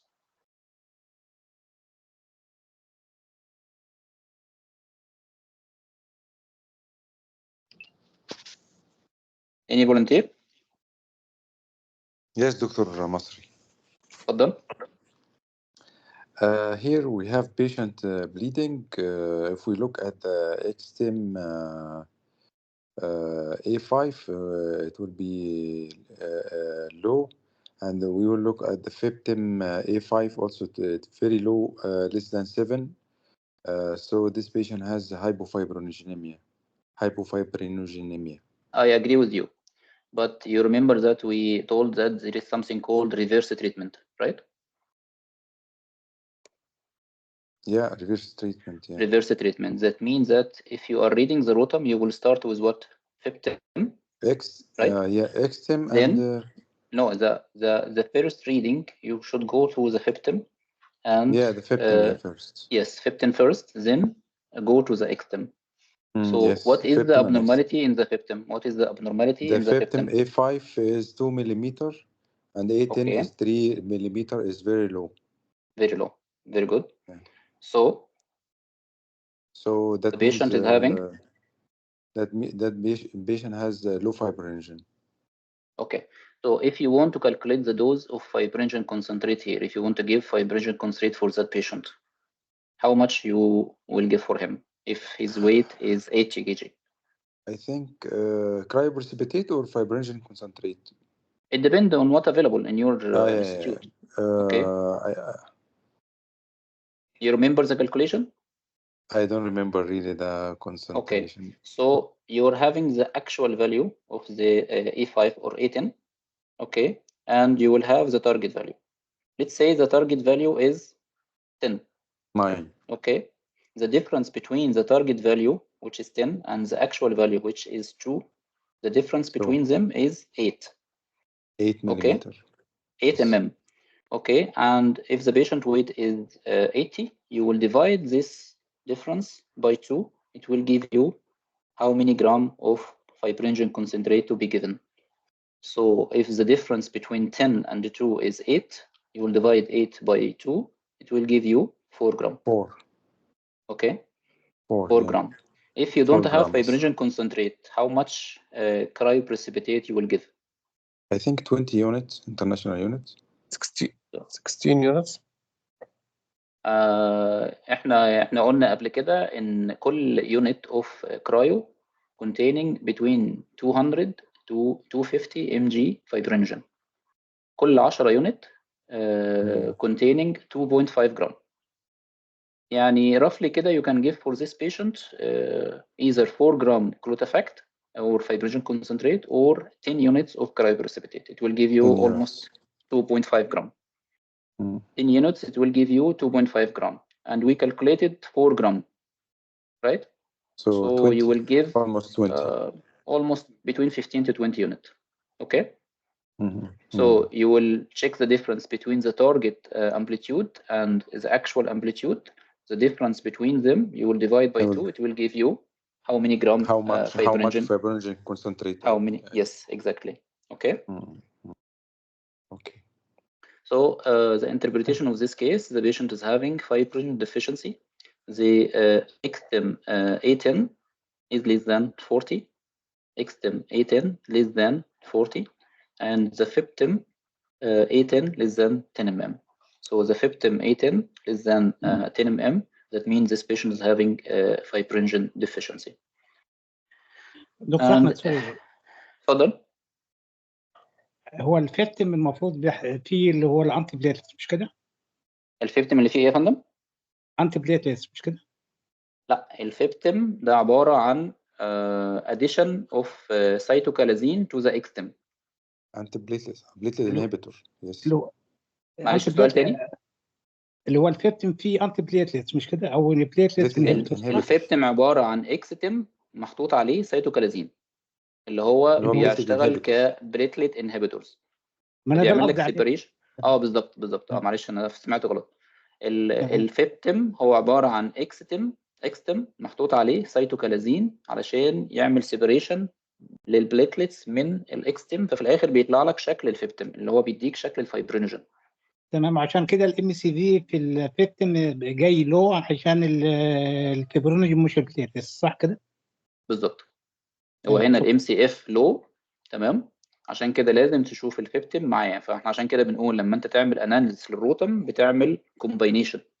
الكومباينيشن لازم تعمل اناليسيس للفيبتم مع الاكتم. لو انت عندك الام سي اف في الاكستم لو لازم تبص على الفيبتم. لو لقيت الفيبتم امبليتيود نورمال يبقى معنى كده الايه الديفرنس المشكله فين؟ في البليتلتس. تمام. لكن لو انت شفت الام سي اف امبليتيود لو في الاكستم ولقيت الفيبتم لو يبقى انت عندك معنى كده عندك المشكله فين؟ في الفايبرينوجين. تمام.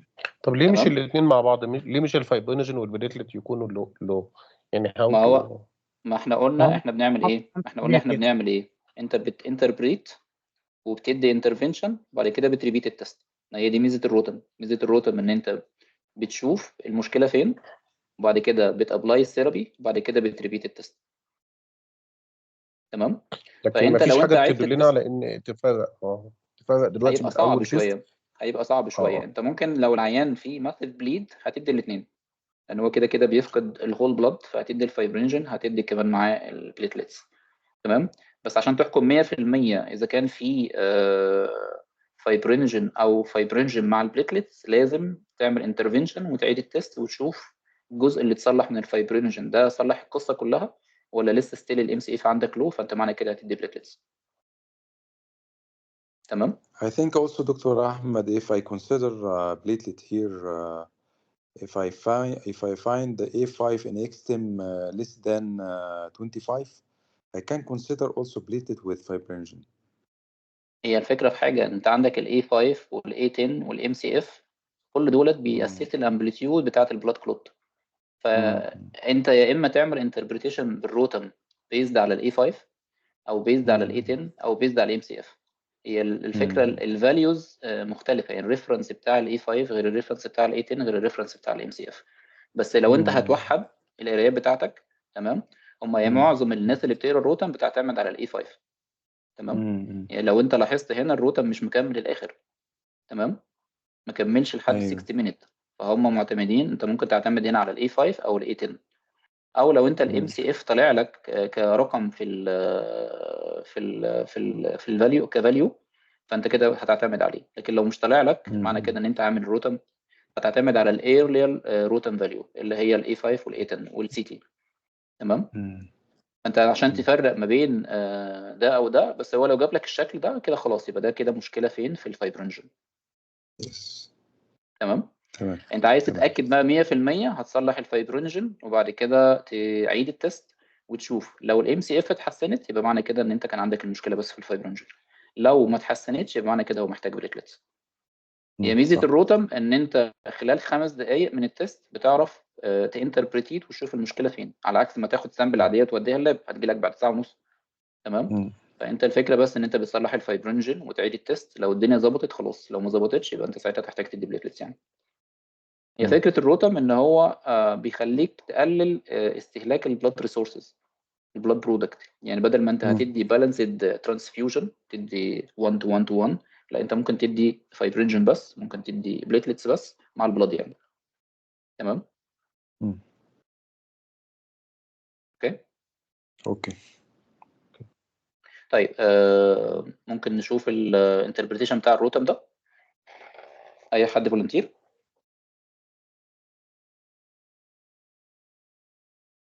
هنبدأ برضه بالفيبتم. بالظبط، تمام. الكولاتنج تايم 61، وده تمام. المفروض انه accepted. الاي 5 يعني 15. الفيبتم مينلي احنا بنبص على الامبليتيود، تمام، والكلر. الاي 5 يعني انا ببص على الامبليتيود بتاعته الاي 5 او الاي 10 او الام سي اف، تمام، والكلر.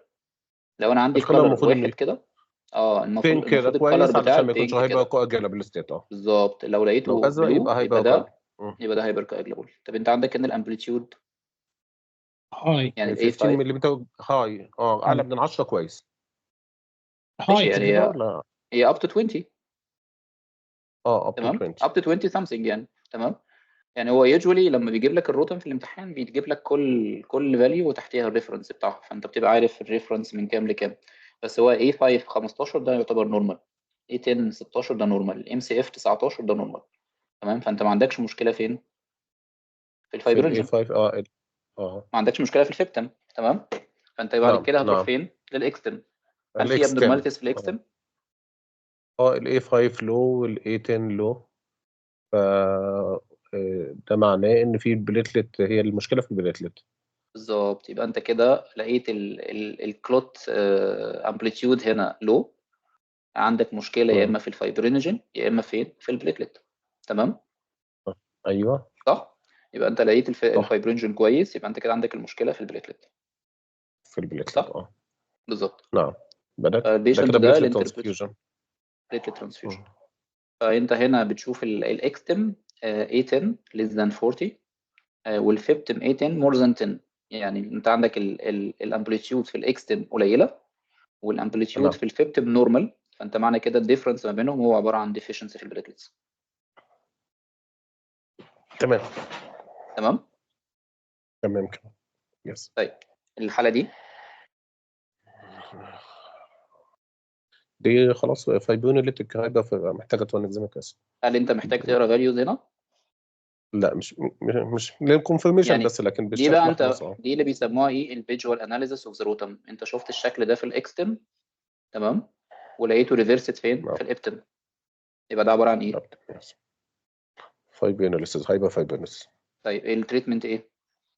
تونكزيميك اسيد دوز 1 جرام في الفيرست اور، في الفيرست 3 hours، وبعد كده 1 جرام each 8 hourly.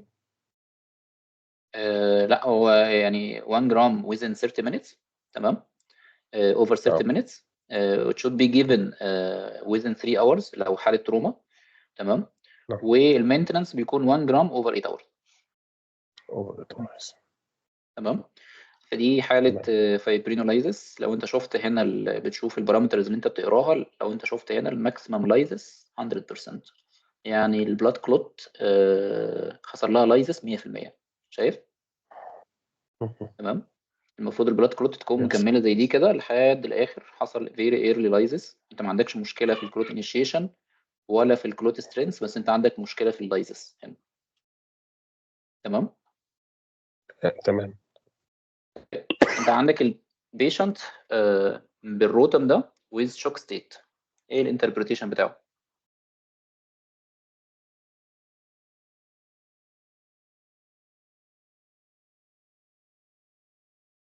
ده برضو الأوائل اللي واحدة من فات. ضمن الحاجات اللي انت تحكم عليها بالفيجوال اناليسيس.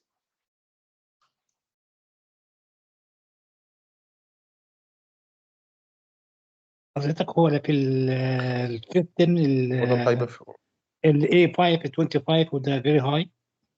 غالبا العيان ده عنده هايبر فايبرينوليسيس. هايبر فايبرينولايزس. هايبر هايبر كواجلوبيستات. هايبر تمام. كواجلوبيستات. تمام. انت عشان تشوف اذا كان في هايبر فايبرينولايزس او لا بتشوف الماكسيمم لايزس. هو less than 15% ده نورمال، فانت ما عندكش ايفيدنس خالص اوف هايبر فايبرينولايزس. واحنا قلنا ده من ضمن الشكل ده من ضمن الحاجات اللي انت بتحكم عليها من غير ما تقرا ارقام خالص. ده فيجوال اناليسيس للروتم كده. احنا قلنا الفيبتم لو انت شايف الكالر مينلي بلو يبقى ده ايه؟ هايبر كواجلابل ستيت. تشوف انت الالفا انجل، لو طلع لك الفاليو بتاعت الالفا انجل هتلاقيها اكتر من 83 يبقى ده هايبر كواجلابل ستيت. تمام. هتلاقي ليش السي الألفا انجل تي. بنشوفها فين؟ الالفا يعني انجل في دي رقم؟ هي المفروض ان هي بتطلع. تمام. بس هي في معظم الشكل باين عليه، هو الشكل باين الشكل باين عليه. بس هي المفروض ان هي تطلع. لو هو عايز كومنت منك على الالفا انجل هتطلع يعني. بس انت لو شفت بقى بقيه الحاجات التانية هتلاقي عندك السي تي شورت. تمام. ال A5 رقم عالي، ال A10 الرقم above the normal، ال MCF above the normal، ومفيش اي لايدز خالص. وعندك الجراف بتاع الفيبتم هو ده التيبيكال للهايبر كواجلابل ستيت. فده كان دي بالمونة عيان امبوليزم ولا؟ ده في الغالب كانت حاجه بالمونري امبوليزم. انت هتشوف هنا هتلاقي الاكستم سي تي. الاكستم سي تي less than 40. يعني شايف الكلوتينج تايم very short. يعني العيان ده بيحصل له coagulation very early. تمام. والاكستم كلوت فورميشن تايم شورت برضه. تمام. الكلوت فورميشن تايم ده اللي بيتحكم في السلوب بتاع الالفا انجل. تمام. فلما يكون قليل، لما يكون قليل الالفا انجل هتلاقيها اوبتيوز، يعني هتلاقي الالفا انجل عاليه جدا. معنى كده العين ده هايبر كواجلابل ستيت. تمام. وهتلاقي هنا حاجه اسمها الهاي الفا انجل، وهتلاقي الفيبتم مينلي بلو. ده هايبر كواجلابل ستيت. في الغالب العيان ده كان جاي ببلمونري امبوليزم. تمام. طيب اي حد ممكن يدينا اناليسيس للروتم ده؟ ده patient bleeding during cardiac surgery. حضرتك الانتم الكلوتينج تايم از فيري هاي، از 1000. تمام. وفي يعني انت عندك الهيبتم المشكله فين؟ يعني انت كده عندك المشكله فين؟ عندي مشكله في الانترنسك باسواي. في الانترنسيك باسواي. تمام. ايه اسباب الانترنسيك باسواي ابنورماليتي؟ يا اما منهم اكزوجينوس هيبرين. هيبرين يا اما اندوجينوس هيبرين. يس. تمام. في الهيبتم السي تي كوركتد. بالظبط. معنى فمعنى كده كده معنى كده ان العيان ده واخد هيبرين. حصل ريفيرسال بالهيبرينيز. يعني حصل ريفيرسال بالهيبرينيز، يعني معنى كده كده ان العيان انت عندك هيبرين كونتامينيشن.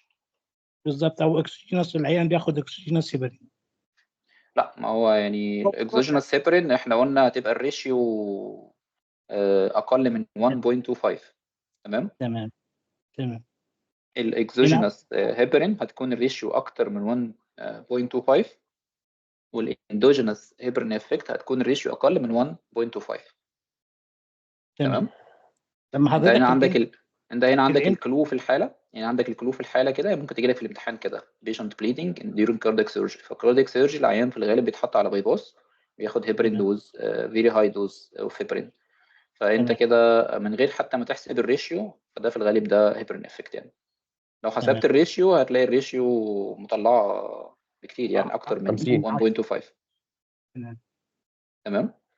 تمام. فهو ده كان هيبرين very high dose of heparin during cardiopulmonary bypass. وزي ما نشوف كده الانتم فلات، الانتم فلات يعني مفيش اي coagulation خالص، very longed clotting time، مفيش اي initiation في البلاد كلوت خالص اكتر من 1200 تقريبا. والهبتم سي تي حصل لها ريفرسال بقت اقل من 280. تمام. فده كده هيبرين افكت. تمام. علاجه ايه بقى لو البيشنت بليدنج؟ هياخد البروتامين سلفيت، والدوز بتاعته كام؟ بتبقى 1 مللي جرام او بر 100 يونت هيبارين، ماكسيمم 50 مللي جرام او 5000 يونت. بالظبط. تمام. معلش انا هجيب يعني هحسب على انهي هيبارين؟ هتحسب على انهي هيبرين؟ يعني الهيبارين خلاص اتاخد، هو اخد انفيوجن لفتره طول فتره العمليه مثلا. تمام. هاو ماتش ايول هاو ماتش لا، هي ايول العمليه في الغالب بتكون مطوله، وهم بيظبطوا الانفيوجن على حسب حاجه اسمها الاي سي تي. الاي سي تي ده واحد من ضمن الحاجات اللي هي زي الاي بي تي تي كده، بس بيت سايد تيست يعني بوينت اوف كير تيستنج. فده بيقيس لك الاي سي تي يعني الاكتيفيتي بتاعت الانترنسيك سيستم، زي بيت سايد تيست. تمام. فهم بناء على الاي سي تي بيعملوا ادجستمنت للدوز بتاعت الهيبرين، فهو بيشوف في اخر ساعه واخد كام يونت هيبرين. تمام. بالكي جي. وبناء عليه بيحسب الدوز. بس يعني هو مينلي لو في ماسيف بليد بيدوا 50 مللي جرام بروتامين سلفيت. بروتامين. بالظبط. اوكي ثانك. طيب تمام. دي فيري رير كيس. ايه الابنورماليتي هنا؟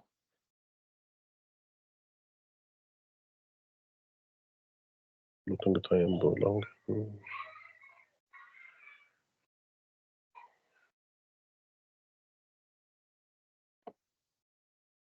يعني انت عندك مشكله في الفيبتم، احنا قلنا هنبدا بالفايبرينجن. انت عندك مشكله في الفيبتم يعني almost normal، صح؟ لا طبعا لا ده لو ده ازرق. انا اقصد يعني ما فيش اللي هي abnormality بتاعت bleeding. تمام. اه تمام. الخيبه هل كواجل عندك قدام، مشكله هل في نعتبر؟ هل عندك مشكله في الاكستم؟ almost normal. اولموست نورمال. طيب انت عندك مشكله فين؟ في الانتم والهيبتم، صح؟ نعم نعم. تمام. يبقى انت كده عندك مشكله فين؟ في الانترنسيك باسوي. في الانترنسيك وما بس ما اتحسنتش عندكش مع ما عندكش مشكله في الاكسترنسيك باسوي، وما عندكش مشكله في نعم. الفايبرينجن، وما عندكش مشكله في الفايبرينوليتيك سيستم. يبقى انت كده عندك مشكله بس في الانترنسيك باسوي. احنا عملنا هيبتم نوت ريفيرس، ده بالعكس كمان ده السي تي بقت برولونجد مور. نعم. ايه بقى الكوزس بتاعت abnormality في الانترنسيك باسوي؟ احنا العيان كده طب احنا كده وي اكسكلود هيبرين افكت، صح؟ تمام، يبقى فاضل أيوة. الورفرين تمام. واخواته. لا، الوارفرين ده في الاكستم. الوارفرين في الاكستم. الوارفرين بيأثر على الاكسترنسيك باسوي، مش هيأثر على الانترنسيك باسوي. تمام. احنا قلنا لما تكون السي تي برولونجد في الانتم، حاجه من الاثنين، يا اما هيبرين افكت يا اما فاكتور ديفيشنسي. تمام. نعم. تمام. الهيبرين افكت اوريدي اكسكلودد لما احنا عملنا الهيبتم نوت ريفرسد، بالعكس ده بقت برولونجد كمان. فانت عندك كده فاكتور ديفيشنسي. ايه بقى تمام. الفاكتورز اللي هي بتزود لك الكوزز اوف برولونجد سي تي في الانتم او كوزز اوف برولونجد اي بي تي تي؟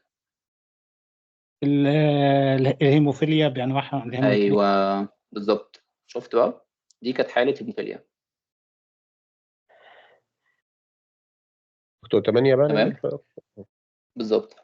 هو كان عنده deficiency في فاكتور 8. فدي طبعا حاله من الحالات اللي هي الفيري رير، بس دي ممكن تجي لك في الامتحان. تمام. طب معلش الفيبتين بقى ده ما فيهوش مشكله في الهايبر كواجلابل ولا ده يعديها يعني ولا ايه؟ لا يعني هو مين ليه الابنورماليتي واضحه جدا في الانتم والهيبتم، بس عادي يعني. تمام. وبعدين انت بس لو تمام. بصيت على شكل الاكستم، مش اللي هو التيبيكال بتاع الهايبر كاجلوب ستيت يعني. تمام. في الغالب عشان عنده مشكله في فاكتور 8 يعني. تمام. طيب سريعا ايه الابنورماليتي هنا؟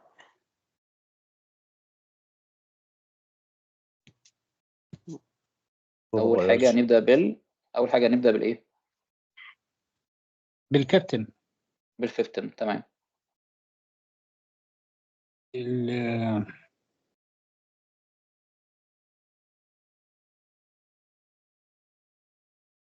في الاي 10 في الكابتن لو المفروض، او مش عارف، بس هو اعتبر يعني الماكسيمم لايسز از فيري هاي. تمام بالظبط. فمعنى كده انه بيحصل ايرلي فيبرونوليسيس للعيان ده. بالظبط. تمام. يبقى اول حاجه تديله ترانكزيميك اسيد. تمام. تدي ترانكزيميك اسيد وبعد كده تعيد التست عشان تشوف هو عنده مشكله في الفاكتورز الثانيه او لا، لان انت لو لاحظت هنا الابتم تمام الامبليتيود بتاعه البلاد كلوت ستيل لو، فهو ممكن يكون محتاج فايبرينوجين بلس اور ماينس بليتلتس. انت كده هتديله ترانكزيميك اسيد وتعيد الروتم تاني بسامبل جديده وتشوف الامبليتيود بتاعه الام سي اف في الاكسم قد ايه، وساعتها تكمبير بالفيبتم وتسايد اذا كان محتاج فايبرينجين او بليتلتس او الاثنين مع بعض. تمام. طيب هنا الابنورماليتي ايه؟ برضه في الفيبتم اللي ايه 10 اللي هو بعد كده في وفي في الانتم السي تي فيري برولونجد. تمام. الكلوتنج تايم او الام سي في في الاثنين او السي مش عارف، اي ثينك نورمال. اللي هو الكلوتنج تايم فين؟ الكلوتنج تايم فين؟ الكلوتنج تايم فين؟ في الاكستم والانتم. الكلوتنج تايم في الانتم نورمال؟ في الانتم لو برولونجد قصدك؟ برولونجد حضرتك تقصد ان هو برولونجد. تمام. هنا يعني المين ابنورماليتي هنا في الانتم، يعني المين ابنورماليتي هنا في الانتم السي تي في الانتم 800. يس. تمام. فالنكست ستيب بتاعتك ان انت تبص على ايه؟ احنا قلنا في الكومباينيشن الانتم مع الهيبتم. بالظبط. هل حصل شورتنينج في السي تي؟ حصل شورتنينج تو نورماليزد والريشيو كام؟ اكتر من واحد، ده واخد هيبرين زياده. بالظبط. يبقى ده هيبرين 1.25. افكت. يبقى ده هيبرين افكت. يبقى انت كده هتشوف الريشيو بتاعت السي تي هنا كام؟ سي تي 850 على 200 800 على 200 تقريبا 4. فده كده الريشيو اكتر من 1.25، فمعنى كده ان انت عندك هيبرين افكت. يبقى ساعتها لا لو بليدنج هتوقف الهيبرين وتديله بروتامين سلفيت. تمام. طيب هنا المشكله فين؟ افهم من حضرتك ان احنا بنعالج وان باثولوجي ات تايم. يعني ايه ده؟ يعني افهم من كده ان احنا بنعالج وان باثولوجي ات تايم، يعني مش بنحاول ناخد انتربريتيشن كامل للقصه، ناخد ذا موست دومينانت باثولوجي كوريكت ات اند ريبيت ذا تيست. بالظبط. يعني دي ميزه الروتم، ان انت حاجه بيت سايد بتاخد السامبل وتعمل اناليسيس ويزن 10 minutes بيطلع لك الايرلي روتم فاليوز. ويعني انا مثلا لو هنا السامبل دي مثلا لو انا اخدت اول 10 دقائق في التيست اشوف هنا السي تي برولونجد هنا وريفرسد هنا، فانا مش محتاج ان انا اكمل. ده في الغالب ده ايه؟ هيبرين افكت. مش هبص على الحاجات التانية، هبص على الاكستم عشان اشوف اذا كان محتاج بليتلتس او لا، ان كولابريشن يعني ان كومباينيشن مع الفيبتم. هل انا عندي مشكله في الام سي اف؟ ما عنديش مشكله في الام سي اف، ده الام سي اف هنا نورمال. تمام. ما شاء الله. يبقى انا ما عنديش مشكله في البليتلتس ولا الفايبرينجين، فمش هحتاج ان انا ابص على الفيبتم. انا عندي المين بروبلم هير في الانترنسيك باسوي، واللي هي ريفرسد بالهيبتم والريشيو بتاعتها عاليه، فمعنى كده ان ده هيبرين افكت. ساعتها البيشنت ده لو بليدنج هديله بروتامين سلفيت مع البلاد برودكت يعني مع الباكد ار بي سيز. تمام. ولما تعيد التست تلاقيه ريفرسد، فانت كده خلاص يبقى انت كده كملت السايكل بتاعتك وكده خلاص البيشنت تريتد يعني. طيب هنا المشكله فين؟ الفا انجل. كلوتنج احنا قلنا نبدا بالفيبتم. هنبدا بالفيبتم. الكلوتنج تايم برولونجد 185 seconds. تمام. زين هنبص على الاكس تيم هنلاقيه كلوتنج تايم. لا انت لسه ما كملتش الفيبتم، انت لسه ما كملتش الفيبتم. هنبص على الاي 10 هنلاقيه 3 ملم، يبقى ده لو. فهنا الفايبرينوجين لو. هبص على الاكس تيم الاي 10 هلاقيه 31 هلاقيه لو برضه. صح كده؟ تمام. فيبقى تمام. اعالج ادي فايبرينوجين وبعدين بالظبط. تمام. اسس. بالظبط. هنبص على الفايبرينوليتيك. متهيألي ما فيش ماكسيمم لايسنس مش ظاهر كله. يعني هو هنا هتلاقي العيان ده في الغالب جلوباسيك، انت هتلاقي عنده الاكسترينسيك باسواي الاكستم سي تي هتلاقيها برولونجد شويه، ولو بصيت على السي تي في الانتم برضه هتلاقيها برولونجد شويه، يعني هو المفروض لحد 240 فهي تعتبر نورمال. هتبص بقى يعني هتبدا بالفيبتم الاي 10 لو الام سي اف لو، انت كده عندك لو فايبرنج اول حاجه، ده اول باثولوجي. بعد كده هتبص على الاكستم هتشوف السي تي. لا انت الاول تبدا بفيبتم وبعد كده اكستم. انت عندك الاكستم السي تي برولونجد. تمام. فمعنى كده العيان ده محتاج ايه؟ محتاج ايه؟ سي تي برولونجد. المفروض ان هي ما تزيدش عن 80 او 83. انت كده عندك السي تي برولونجد وعندك الفايبرينوجين قليل. تمام. فانت كده هتحتاج تديله فايبرينوجين وهتحتاج تديله كمان اف اف بي. تمام. هو ما بياخدش وقت. يعني انت عندك مشكله ديليد كلوت انيشيشن، دي هتعالجها ازاي؟ هتاخد هيستوري اذا كان بياخد وارفرين او لا. لو بياخد وارفرين تديله بي سي تي. تمام. بي سي. لو مش بياخد وارفرين هتديله اف اف بي عشان تصلح السي تي. تمام. الحاجه الثانيه الابنورماليتي الثانيه اللي موجوده ان هو عنده الفايبرينجن لو، الامبليتيود بتاعه الفايبرينجن او الفيبتم لو. تمام. فانت كده هتحتاج تديله فايبرينجن. لو احنا هنا التارجت بتاعنا 10، احنا كده محتاجين نديله كام جرام كلوتافاكت؟ 7. فهم 3.5 فايبرينوجين او 14. تمام. 7 او يعني هنقول 8، هنقول مثلا 8. لو بيشنت يبقى 4 جرام بليدنج فايبرينوجين. بالظبط 8 على 2 لو هو وزنه 80 يبقى كده 4 جرام فايبرينوجين بالظبط. او 16 يونت كويس بالظبط، او من 15 ل 20 يونت يعني. طب معلش هو هنا كوريكتد البتاع يعني الابتم اتحسن الكلوتنج تايم، فهل ده معناه ان كان في فايبرينوليتي كويس؟ لا، وانا مش ببص على الابتم، انا مش ببص على الابتم الا اذا كان في الماكسيمم لايزس هاي. الماكسيمم لايزس هنا تقريبا ما فيش، يعني مش اي رقم. فمعنى كده ان انت ما عندكش مشكله في الفايبرينوليتيك سيستم، فانت مش محتاج تبص على الابتم يعني. تمام. والسي تي في الانتم ما هياش برولونجد، فانت مش محتاج ان انت تعمل ابتم. تمام. لو قلنا ايه لو طيب هنا ايه المشكله؟ ده يعني ده شكل مختلف، يعني هو ممكن يكونوا قريبين بعض شويه. ده اللي احنا كنا بنتكلم فيه من شويه، لكن دي حاله تانية. احنا قلنا هنبدا بالفيبتم. تمام. كلوتنج تايم 57 وده نورمال. هنبص على الاي 10 15 وده نورمال. تمام. يبقى انت كده ما عندكش مشكله في الفايبرينوجين.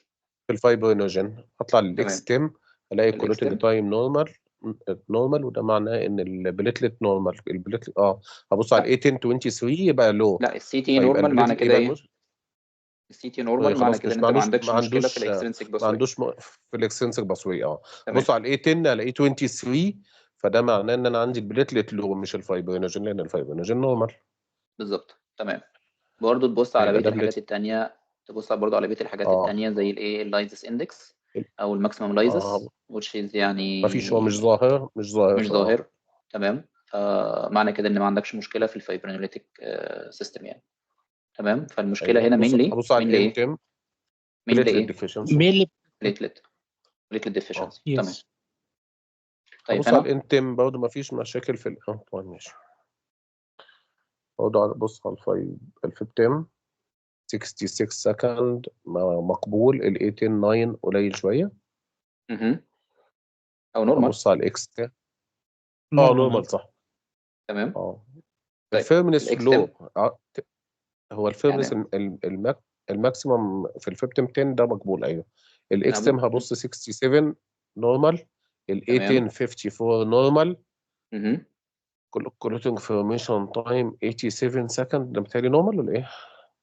والماكسيمم 57، الالفا انجل كويس، كله كويس. الاكستم ارجع ابص على الانتم الاقيه برولونجد، الكلوتنج تايم برولونجد ليه برولونجد، بقى؟ الانتم ليه برولونجد؟ هو من لحد 240 لحد 240 تمام. نورمال. فابص على محتاج تبص على حاجه تاني؟ الماكسيمم، مش محتاج تبص على حاجه ابص تاني؟ على الماكسيمم خلاص. ما دام الانتم كده خلاص كويس. ابص مفيش حاجه، ده نورمال ده ولا ايه؟ العيان ده بليدنج. حاجه سيرجيكال بقى. هل انت عندك حاجه بالظبط؟ ده نورمال روتم وبيشنت بليدنج يشود اكسكلود سيرجيكال كوز. تمام. نورمال روتم وبليدنج اكسكلود سيرجيكال كوز. تمام. بس يعني اخر حاجه هو في ليميتيشن للروتم. تمام. ان هو ما فيش مورتاليتي بينيفيت من الروتم، ان هو cannot detect الانيميا، not sensitive لل new anticoagulation. تمام. دايركت اورال انتيكواجوليشن، و not sensitive للو موليكولار ويت هيبرين. والاولد جنريشن من الروتم كان نوت اسيس الدراج افكت بتاعت الاسبرين والكلوبيديجريل. بس احنا قلنا في حاجه اسمها الادفانسد روتم اللي هو الروتم بليتلت، ده كان اسيست الانتي بليتلت افكت زي الاسبرين والكلوبيديجريل والبراسوجريل والجلايكوبروتين 2 بي 3 انهبيتورز. تمام. فدي ليميتيشن بتاعت البيزك روتم. وان هو كمان يعني ليميتد في حالات الثرومبوفيليا والفاكتور ديفيشنسي اللي هو بتاع فاكتور 5 ليدين ديفيشنسي والانتوثرومبين ديفيشنسي. كان نوت اسيست الحاجات ديت. يعني دي الليميتيشنز بتاعت الروتم. بس هي دي المحاضره بتاعت الروتم، واتمنى ان هي تكون مفيده ليكم ان شاء الله. يعني شكرا جزيلا دكتور احمد، محاضره رائعه بصراحه. هل في اي اسئله من حضراتكم؟ ما شاء الله، يعني ما شاء الله، ربنا يجزاك خير. رائعه بصراحه. حتى اي اسئله غطيتها. اي اسئله غطيتها ما سبتلناش اسئله. ما شاء الله، والله اتمنى ان يعني ان انتوا تكونوا استفدتوا منها، وان شاء الله الريكورد هيكون يعني افيلبل بكره، هبعته على الجروب ان شاء الله. يعني بارك الله فيك وجزاكم الله خيرا، متشكرين. ربنا يبارك فيكم. حاجه ادفانسد بصراحه، حاجه محترمه جدا، ربنا يجزاك خير. بارك الله فيك. ربنا يكرمك ان شاء الله. مين فيكم داخل امتحان ان شاء الله؟ انا داخل بقى، لو في محاضرات في حاجات تانية يبقى جزاك الله خير. ربنا ييسر الحال ان شاء الله. يعني ربنا ييسر ان شاء الله. تمام. هل في اي اسئله يا شباب؟ شكرا جزيلا. ماشي، تشكروا. ربنا يبارك فيكم، وان شاء الله يكون علم نافع لكم. يعني بارك الله فيكم. ماشي، تصبحوا على خير وربنا يبارك فيكم. مع السلامه. مع السلامه. تصبحوا على خير. مع السلامه. السلام عليكم.